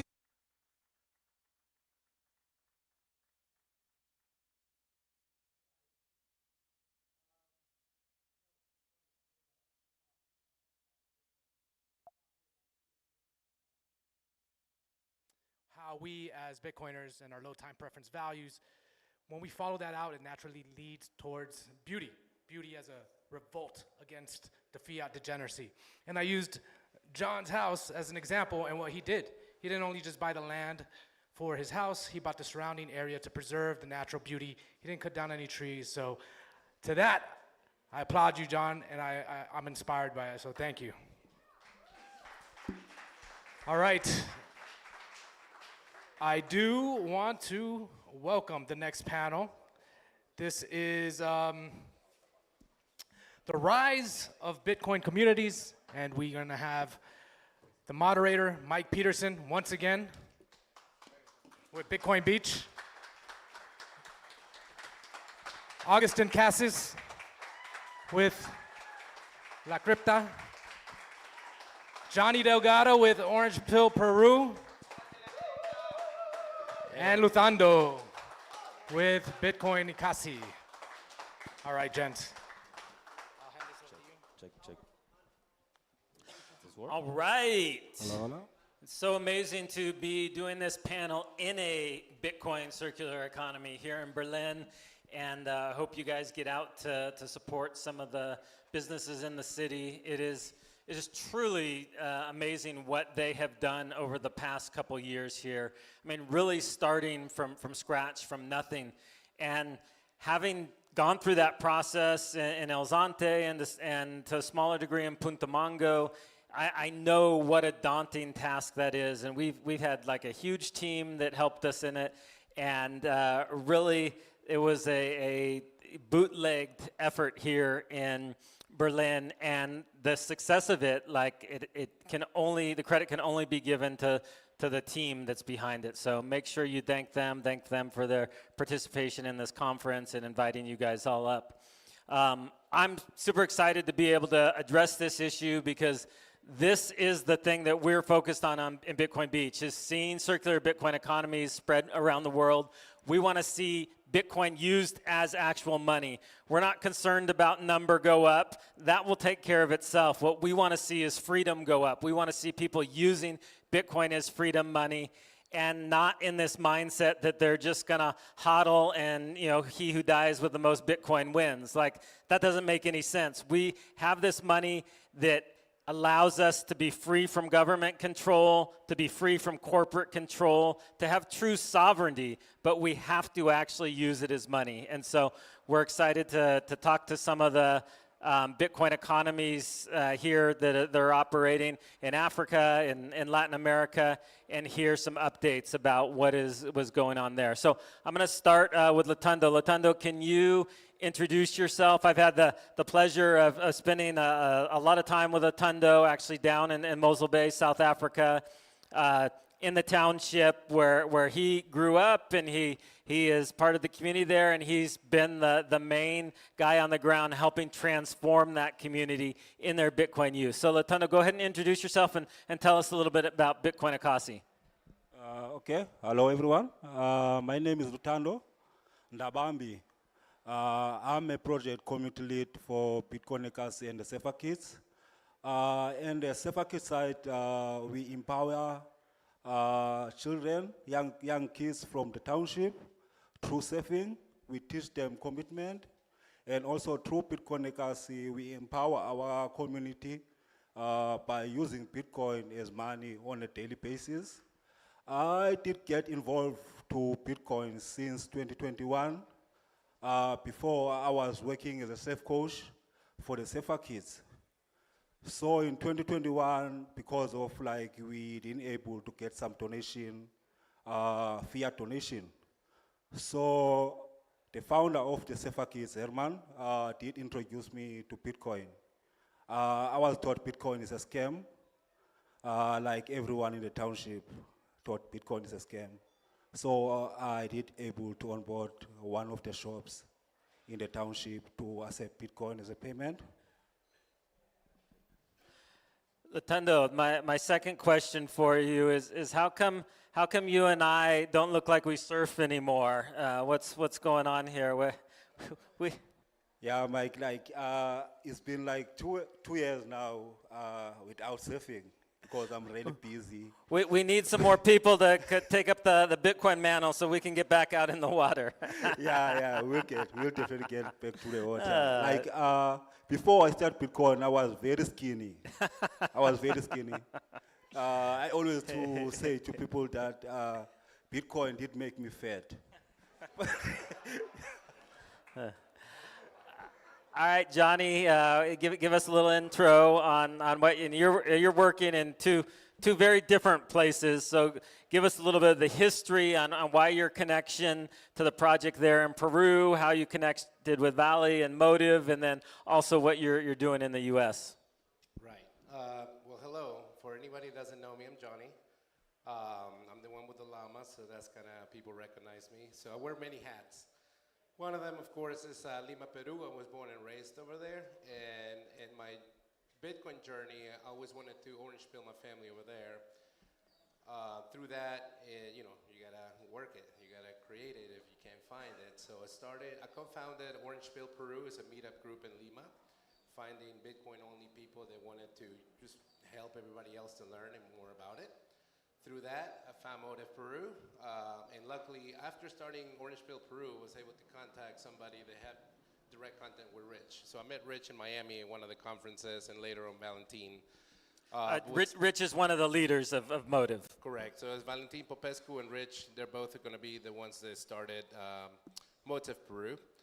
I met Rich, then I met Valentin, and this is really what my thought with Bitcoin would be, is just helping people, right? We have such a great tool that we need to use it to empower people, and that's exactly what Motive does. It's a humanitarian organization using Bitcoin to empower people to progress. Orange Pill Peru is more of a meetup. We try to have locals to start it, and the reason why I did that is because when I live in Charlotte, North Carolina, and the first time I met anybody in the real world that knew about Bitcoin was the founder of Bitcoin Charlotte since 2013. And my story goes that I have made all the mistakes there is in this world of Bitcoin, so finding them and people in the real world allowed me to help people, teach them not to make the same mistakes that I did in this world, right? And then out of that, we do workshops, we do meetups, we do a big party called Halloween in October. And now we just go to the conferences. I also known as the hot sauce guy. I bring hot sauce to all the conferences. Sorry guys, we just sold out right here. But yeah, that's my story. All right, and Augustine? Well, my name is, do I have a, I don't have a, yeah. Hello. So my name is Agustin Casis. I'm sorry, maybe people. Okay, so I pronounced it wrong, totally, but I'm not even going to try. Sometimes it's difficult to pronounce. I'm a software developer. I come from Buenos Aires, Argentina. I think I've been a Bitcoiner. Well, yeah, I'm gonna send. This is La Crypta. This is. Thank you. We brought 15 brave soldiers to this place here. I've been a Bitcoiner since 2013. I started a Bitcoin exchange. I got 5 bank accounts closed back then. Since then, I understood that the government or the state is gonna be at least gonna be my enemy. I'm gonna combat, be at war my whole life. I'm sorry. Bitcoin is my ikigai. I don't know if everybody that considers himself a Bitcoiner considers this. It's part of my purpose. 3 years ago, I started La Crypta, Bitcoin community in Argentina. We develop open source projects with Lightning, Nostr, and Bitcoin. And we were really frustrated with the fact that we couldn't be part of the hyper-Bitcoinization, or at least onboard merchants. We were very frustrated because we are from a city, and we find it really difficult to do that there. So we started helping out, reaching out different communities all over the world. We came here to Berlin. We got inspired by Berlin. We couldn't believe how they could onboard so many merchants. And I believe that's the way we should do that. As you said, the price is going to be due by itself. Everybody knows that Bitcoin is a store of value. Maybe some people are doubting that, like we're 85 or something. Don't be scared. But we are more oriented on Bitcoin, medium of exchange. We want Bitcoin to be used every day. We want people to learn Bitcoin through experience, like we did with the internet. So that's why we are trying to just help all the different circular economies here in Latin America. So one thing that I've seen the few times that I've been to Argentina is there seems to be a lot of shitcoin adoption, but a relatively little Bitcoin adoption. What do you attribute that to, and how are you guys trying to help the communities that you're working with that are doing the circular economies there? Well, first of all, is USDT, like stable coins. In Argentina, like before Milei, well, still now, our local currency is a shitcoin. So it's people use USDT a lot. I believe that we have a very, very large crypto communities that are back in Argentina. That was one of the reasons I started La Crypto, actually, because we saw that there were a lot of people. They took away our Bitcoin Pizza Day. You couldn't pay with Bitcoin in their event. It was larger than the Bitcoin community back then. So that's, I think, that sometimes a little bit of competition makes you stronger.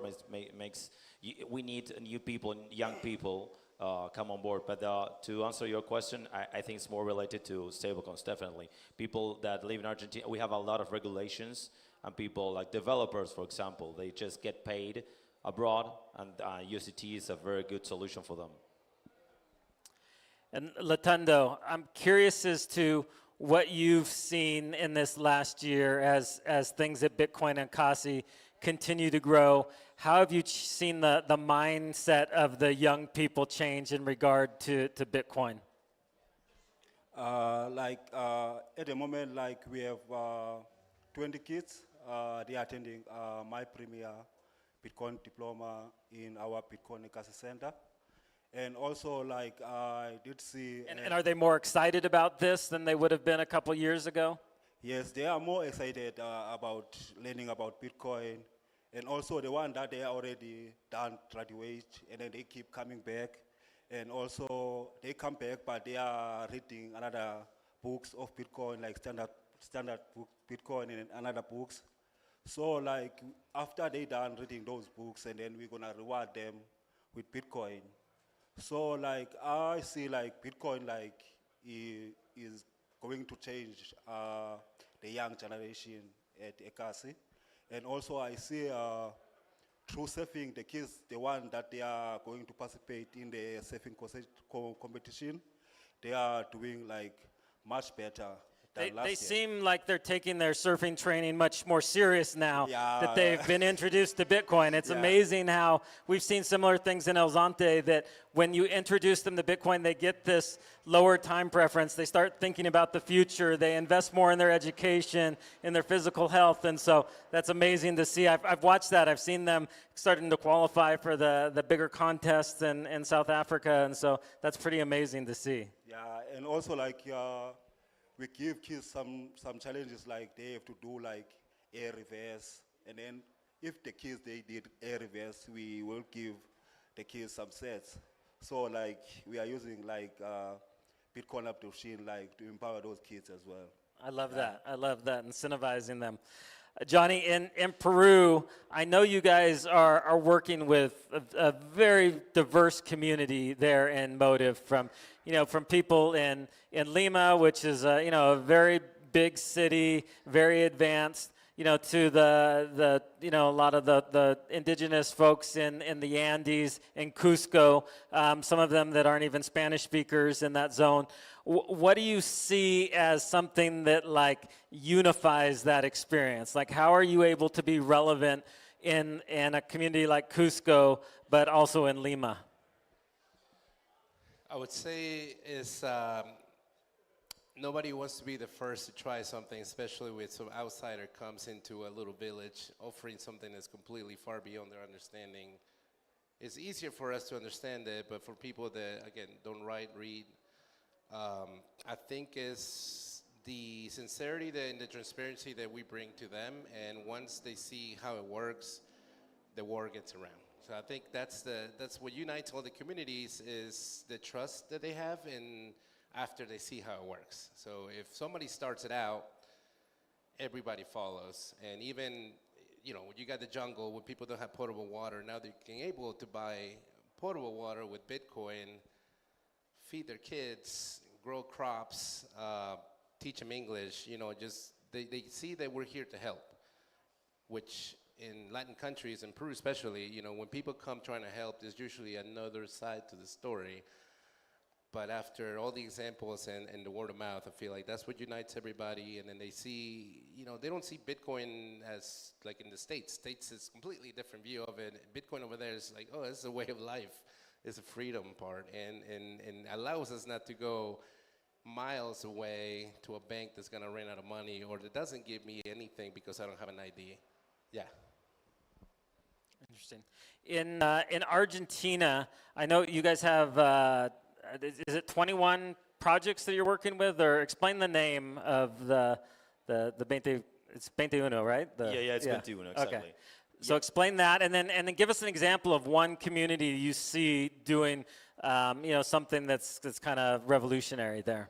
Well, I've been around in the world and trying to find this kind of fight club houses like Bitcoin. And I found that in Europe that there was a community, very, very large community. I think it's the biggest in the world. It's called 21. So it's Bitcoin in Germany, basically. So they have podcasts and they are growing and just popping up in every city. So when I saw this, they are really similar to La Crypto, actually. Don't be confused about the name. We're Bitcoin only, okay? But they have a better branding, definitely. So the concept, 21 means 21 in German. So they started 21.world, which is like the blueprint to create these communities. So when we saw this, we said, okay, we would like to keep this concept and grow it in Latin America.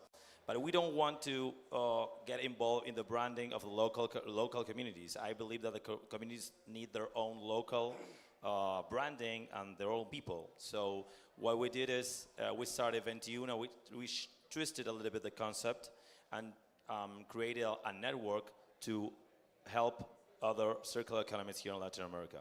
So we started just creating a forum. We introduced this in Berlin here, and we got 26 communities that joined right away. And we chose 10 communities to support them. So we sent a node, Bitcoin Core, Lightning node, Albi Hub, and La Wallet Stack to be able to handle their own wallets for the users, and then 15 POSs and 200 NFC cards designed by 10 different artists. So the concept is to be able to collect them and be able to go and visit different merchants. So we want to make this, as you said, like Bitcoiners sometimes can be really, cheap. They don't want to spend. Makes sense, low time preference.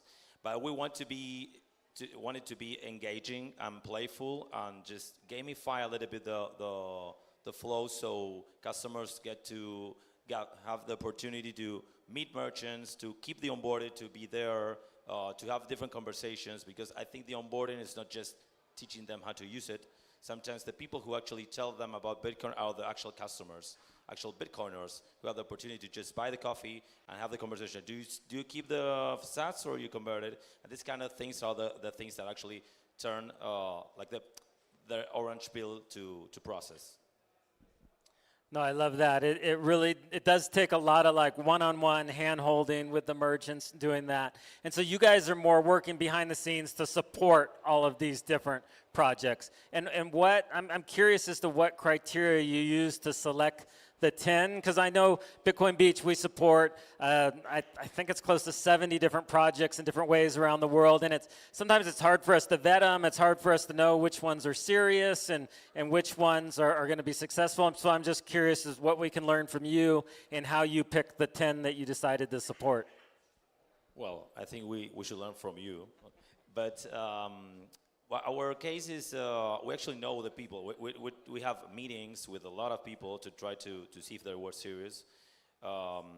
Then I think that the best way would be just, well, sometimes if you've been around for some time, you get to know who's a Bitcoiner or not, you know, who's serious or not. But fortunately, none of them like quit. Like we selected 10 of them, and we tried to see about them. It didn't matter the amount of followers or that kind of thing. I think what matters is the spirit of the passion that they have. So when we saw that they were super convinced and they were like that, we said, okay, let's give them an opportunity, especially the people that need resources as well. So we selected the 10 that we considered the best to run the experiment. So we actually came from Buenos Aires, La BitConf. We created a big camp there. Then this is like a tour. Like then we get to adopting, and this part, if you want to visit and know more about 21, you can visit. We have a stand here. That's it. Awesome. Well, I'm getting the message that we're running out of time, but I want to make sure that everybody knows how they can support these different movements. So, Latando, starting with you, can you tell people how they can find out more about Bitcoin Akasi? Can they come visit? Is there ways they can support what's happening there? Okay, like from next year, we're gonna start building our Bitcoin Akasi Center.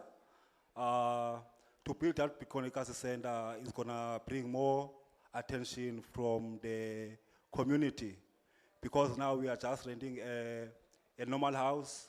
It's the same, like different, like the same houses. So every time people, when they ask me like, where can I find the office? Like when I show them the house, they say no, that's not the office.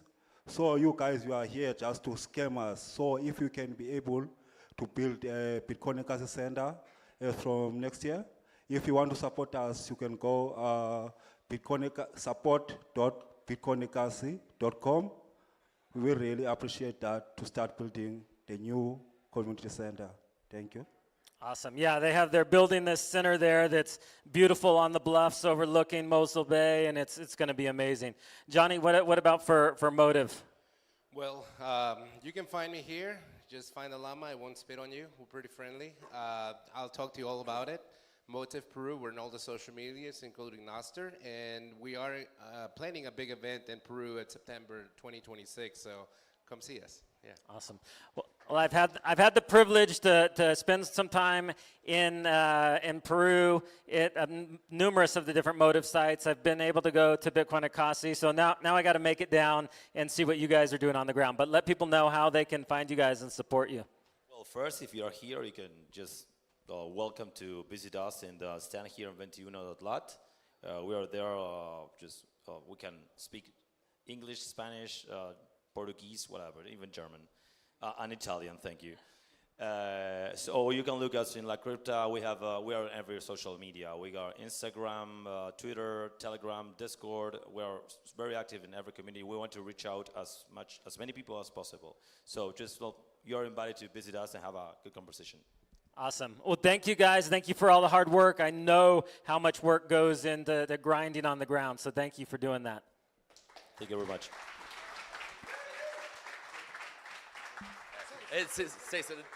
And so we're actually ending this panel with a special surprise that Chimera came back up to introduce here. Yes. So my friend will hate, but this is what friends does. Today is a special day for one of our friends that we call a mentor or leader or founder, one of the more humble person that you will meet. For us, it's in our life. Everything that we do and many things that are happening here in El Salvador is thanks to Mike. And today is his birthday, so we wanna sing happy birthday for him, and we have a symbolic cake here. So if you can stand up and help us singing happy birthday. Johnny, I think you're good to sing. Happy birthday to you. Cumpleaños feliz, cumpleaños feliz, Cumpleaños, Mai. Cumpleaños feliz. Freddy. Queremos que parten la torta. And here comes the We're- cake. We're not gonna say the number because he's gonna feel bad, but he's old. So, Thank you for not putting 51 candles on there. it was not enough space for that, so that's the reason why. Un deseo, un deseo. So, happy Es un birthday, buen- Mike! es un Happy buen- birthday, Mike.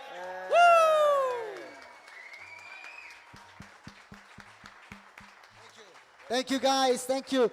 If you want a piece of cake, it's gonna be here at the kitchen. So,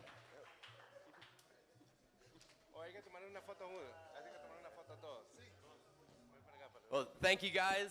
Oh, one picture.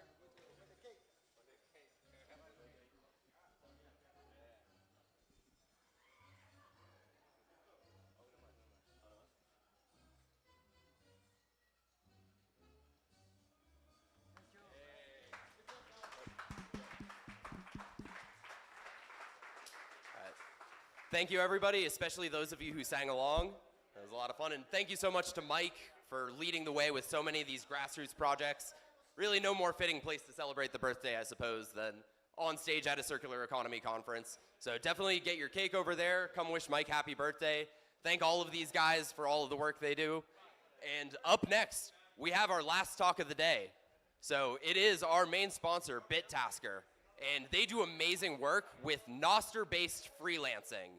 So if you want to talk about how to build out the Bitcoin economy, how to take Bitcoin economies to the next level, this is it. This is the next step. Nostr-based freelancing, paid in Bitcoin, smart contracts, self-custodial. It's amazing technology. We've got Scott, the CTO, setting up their demonstration right now. And we've got John Byrne, the founder, the man himself. So this one's going to be a lot of fun. And I've used the platform already. They just launched it, and it does work. So I can confirm firsthand it works, and I'm excited for this one. So here you go, John. Give it up for John Byrne.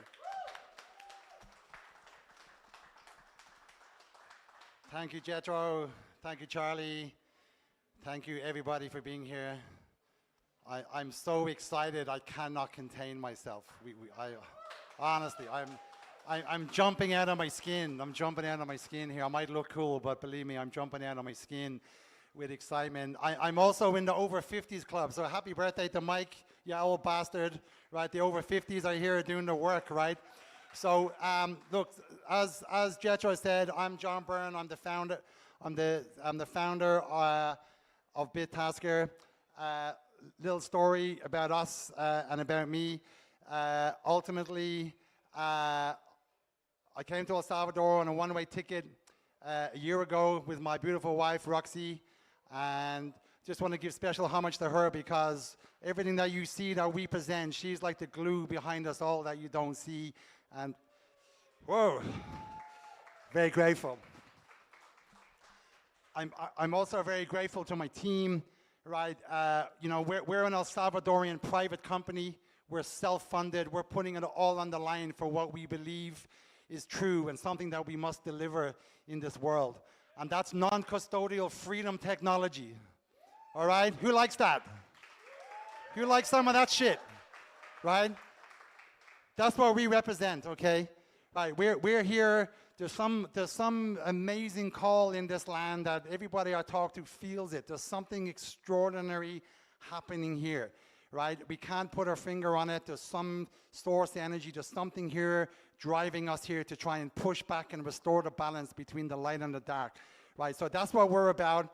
That's what we represent. We don't represent ourselves as Bitcoiners, but we fucking love Bitcoin, right? And we're here to tell our story. We've made a little short film about BitTasker. So when you watch this, hopefully we got no technical bugs and we press the button and it plays and there's sound. So this is live show business. So press that button, Scott, and What we've take it away. actually really built here is the trust network. This is the place where you can work and build reputation throughout the community. Hey! Good. How's it going? Just the person that I needed to see. We have a major league in the background. Really? Because in every community, things happen. things break down, and sometimes you need to find somebody that you trust right now and has reputation already approved from people in your own communities. I've heard BitTasker being an app that people are using where you can just put the job up and those around here in Berlin see the job and then they can say, oh yeah, I can do that job. So that's perfect because I can set up the price that I'm willing to pay. Or they can even bid on that price. She's putting all the information, all the details. She's trying to make it as clear as possible to make sure that they're able to engage the right person to come and get this job done as quick as possible. So let's just wait to see if someone around Berlin is willing to take that task. So BitTasker solves the problem of the next layer of the Bitcoin circular economy. So far what we've managed to do is provide payment points for people to go and pay for stuff, which is awesome. The next stage is more liquidity moving within these circular economies. You can off-ramp via Lightning to any wallet you want. We're going to start here with El Salvador because there's more people here using Bitcoin compared to anybody else. And this is a way now to totally increase the amount of Bitcoin liquidity and wealth moving through these small towns. Ultimately, it's a tool for deployment into the entire world. Check this out, guys. Here's Pedro. Look at him. He's just chilling out. On the screen, he's looking at somebody in the town of Berlin. Somebody needs him to make a roof repair. I think I'm the right person to do this job. The reason is because I got all my tools and I think I can do it better than anybody else. Bit successfully.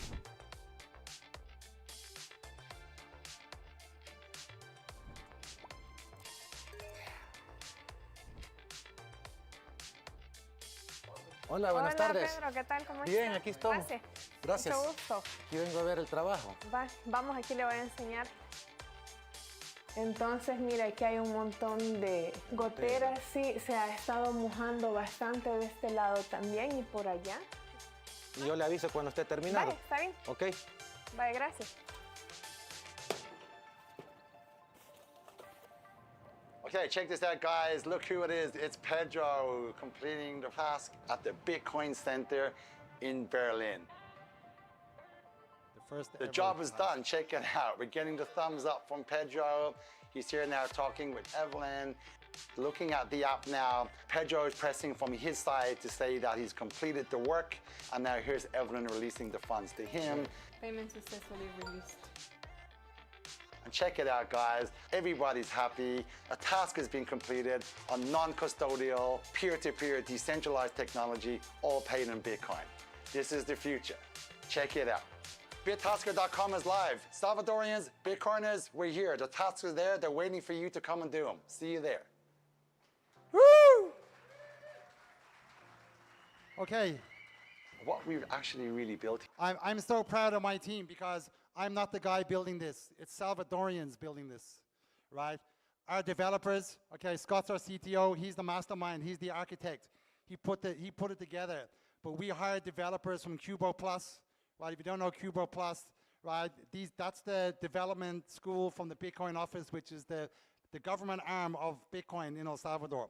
These are the guys. Salvadorians built this, right? And we're a Salvadorian company. We're building this for Bitcoiners and Salvadorians.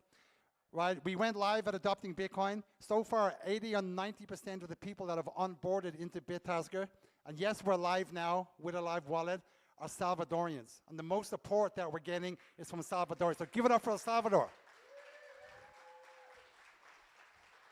How am I for time? Okay, right. So I'm going to hand over to Scott now. He's the guy that's going to tell you why it's important to start building apps on Nostr, okay? I won't steal his thunder, but I just want a quick show of hands. Who thinks Nostr is just a social media? Who thinks that? Put up your hand. Okay, that's flipping awesome, okay? Because Nostr shares the same technology, the same cryptography as Bitcoin. And that's why in today's world, a lot of builders are starting to build on the Nostr protocol, which shares the same security and cryptography as Bitcoin. And that's why we built on it. So I'm going to hand over to Scott now. He will explain a little bit more. But just before I do, I just wanted to say thank you to Evelyn and Gerardo and Bitcoin Berlin. Thank you to Eco Park.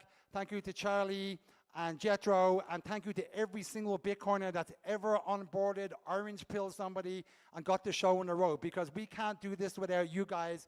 You guys have done the hard yards to put the first layer in place, and now we're building on that layer. So thank you, everybody.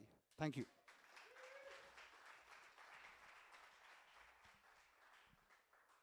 Hello, everyone. Thank you for joining us today. So yeah, we are a Nostr client. Is anyone not familiar with Nostr here? All right, great. That's excellent, right? So you guys know the power of freedom technology. We know the power that Bitcoin has brought to us as a technology. Nostr is doing much of the same. So this was a talk that I gave at Bitcoin Histórico and to the Kubo Plus developers. And this is not your keys, not your data, the coming sovereign technology revolution. So, your data, who owns it? Not you, right? Big tech owns your data. In 2025, the estimated market size of the data brokerage market that is buying, selling, renting, and otherwise sketchily trading in your data is estimated at $400 billion. Wow, that's a lot. Big tech owns your data. They collect your data through apps, websites, and devices you use daily. They are observing stuff about you. They are collecting data that you provide. All of this data is going God only knows where. They analyze and monetize this data to target ads and influence your behavior, and God only knows what else, because we have no idea what they're doing with it. Your personal information becomes a product without your control. That's the opposite of sovereign. Data breaches and misuse can expose you to privacy risks, identity theft, and worse. Who heard about Gmail losing 180 million logins recently? Whoops. Why it matters to you. Losing control over data means losing control over your digital identity, your sovereignty, your ability to navigate the internet, in which we are currently permanently enmeshed. Your online activity is tracked and sold, often without your knowledge and consent, to God only knows who, for God only knows why. This can lead to manipulation, discrimination, and loss of freedom. Yikes. Taking back your data means respecting your privacy and your sovereignty. I'm 42 now. I've been through the history of tech. I've watched the show Silicon Valley multiple times. If you haven't, let's go through a little bit of history. Yeah, so if you ever need info about anyone at Harvard, just ask. I have over 4,000 emails, pictures, addresses, SNNs. What? How'd you manage that one? People just submitted it to me. I don't know why. They, quote unquote, trust me. Dumb. You can fill in the rest. That is Mark Zuckerberg, CEO and founder of Facebook, Instagram, and WhatsApp. Does anyone use one of those? That's what he thinks of you. Key takeaway, if the product is free, you are the product. So what is Nostr? Nostr is a protocol, which is a method of communication that preserves your sovereignty through end-to-end encryption and control of your private key in publishing this data. Nostr stands for Notes and Other Stuff Transmitted via Relays. It's a basic protocol for sending and receiving messages without a central authority controlling them. There are NIPs. These are Nostr improvements. These provide new functionality and standards to Nostr that help us use the tool in new and evolving ways. So you can have new features while staying open and simple. Relays are the messengers of this information. With them, you can put your data anywhere you want. You can self-host your data and control it entirely. You can put it somewhere else. Lightning zaps. Nostr has Bitcoin very tightly integrated with it, so you can send payments through Lightning, microtransactions, anything you want. It is very much integrated with Bitcoin at this point. And it is your data, your control. With Nostr, you keep your private keys and data. No big company controls your content, so you truly own your online identity and interactions, and even can control where your data is stored. So to summarize, Nostr is a protocol, a method of communication, rather than a specific product, service, or tool. This makes it unstoppable. You can use it with any client that's built on it, including BitTasker, or build your own. Key takeaway, what Bitcoin does for your money, Nostr does for your data. There are a number of clients that work with Nostr in a number of different ways. We are one of them. There's also Primal.net, that's probably the most well-known. Damus, Iris, Astral. There are many different clients that implement Nostr in many different ways. So however you want to use it, you have the option to do so. And if one doesn't exist that does the stuff you want, you have the power to create one. So where do these come together? Both Bitcoin and Nostr use public key cryptography. Public key cryptography has never been hacked. If public key cryptography ever gets hacked, the internet will go down in approximately 60 seconds. You have total data ownership and control, and the means of verifying that you are the one who is sending the data. This is verifiable. And expands sovereignty, again, by keeping you in complete control of your data. Key takeaway, the technology is there to put the power back in your hands if you use it, right? We all got to be moving to sovereign technology unless we want to be moving to slavery. The train is on the move. That's just a brief overview. This was a longer talk, but, you know, got to get that out of the way. Up there is our QR code. Please scan it. Please check out our app. We hope you like it, and we hope that you start using it and build the circular economy. That is ultimately our goal. In fact, actually, our goal is to make sovereign technology more accessible than legacy technology. And this is what we're working towards. Thank you. Let's go. We finished? Thank you, Scott. Thank you. I love this guy. I'm riding on his back. Give it up for Scott, guys. Honestly, this guy is astonishing. Thank you. Thank you very much. We built this in 6 months. 6 months we built this. And we're building more shit. And people here in this country are recognizing what we're building, what he just said there, and they're asking us to build their tech because they understand what that means. So, well done, Scott. Thank you. Scott. We've all got to be moving to these building practices. We need to be moving to decentralized sovereign technology as soon as possible. There simply is no alternative. There's something we forgot to mention as well. So we became friends with Jordi and Statlantis guys recently, right before we made this presentation. Okay, so Statlantis is also a Nostr client. We love what these guys are doing. These guys are getting it. They understand the reasons. So shout out to Statlantis and Jordi and his crew. Okay, we have an after party tonight. I'm not sure if you know about it, at the Legendary Standard. Okay, we're all riding on the back of legends, right? And there's a legend here. He's not with us anymore. We all know who he is, right? And his name was Tim. And he was the founder of the Standard. And the Standard rides again. And tonight we have an after party sponsored by BitTasker. Okay, get your tickets on Statlantis. If you get your ticket on Statlantis, it's free to come. Okay, you don't need a ticket to come through the door, but please use the app. Get a ticket. We will give you 1 extra free drink if you book it on the Statlantis app. But if you don't want to do any of that, still come. Everybody's welcome. We have dinner at 6 o'clock tonight, and then the after party at 8 o'clock. So I hope to see you all there, and we go rock it out. Thank you very much, guys. Thank you. Thank you, everyone. And if you haven't had a chance, please come by our booth and chat with us. Woo. All right.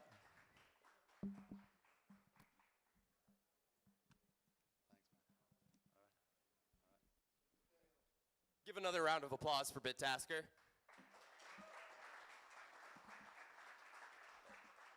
Thank you so much to them for sponsoring this event, and thank you to all of you for coming.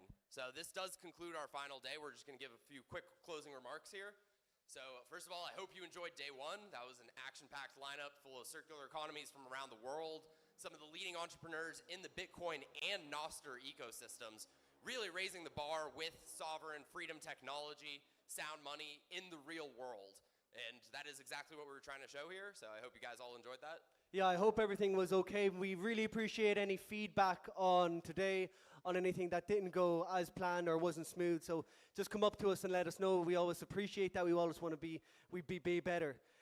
Also, another thing is tomorrow is going to be a bit more focused on the Spanish language, but we'll always have the English translation. So I please suggest anybody here, please come back tomorrow, because the angle that's being taken from the Spanish language is actually different and is a really fresh take on what Bitcoin is. So I highly suggest that you come back tomorrow. It's a beautiful location. You can chill out down there or listen to a bit about Bitcoin. But we've got some really influential leaders from Argentina and other parts of Latin America coming tomorrow. Yep. And we'll have the live translation on the screen as well. Or if you just like the vibe, even if you're not fluent in Spanish, you can come spend more time at the booths tomorrow and just enjoying the beautiful venue.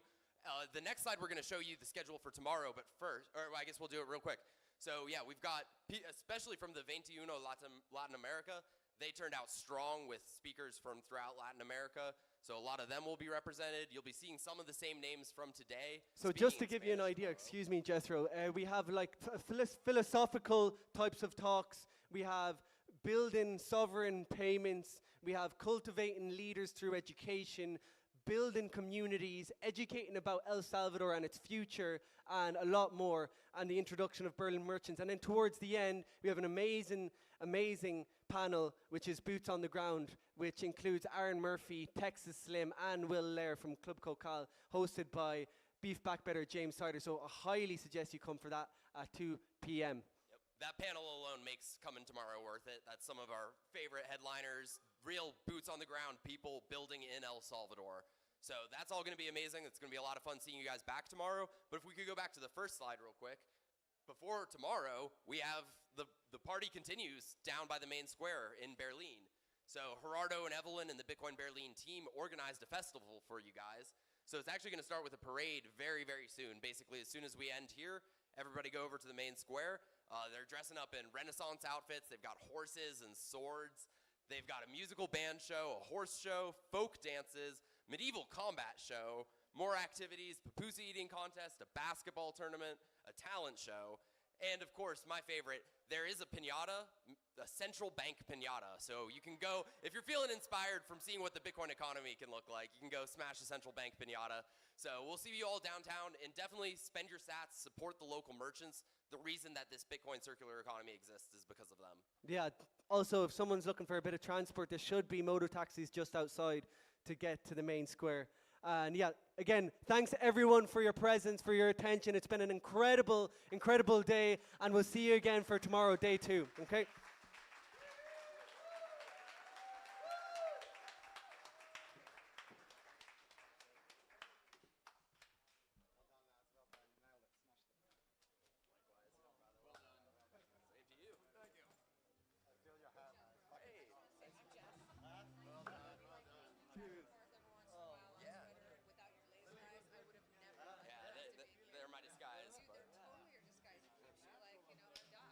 Especially being so public now, it's good to have that little extra layer. But yeah, I've been.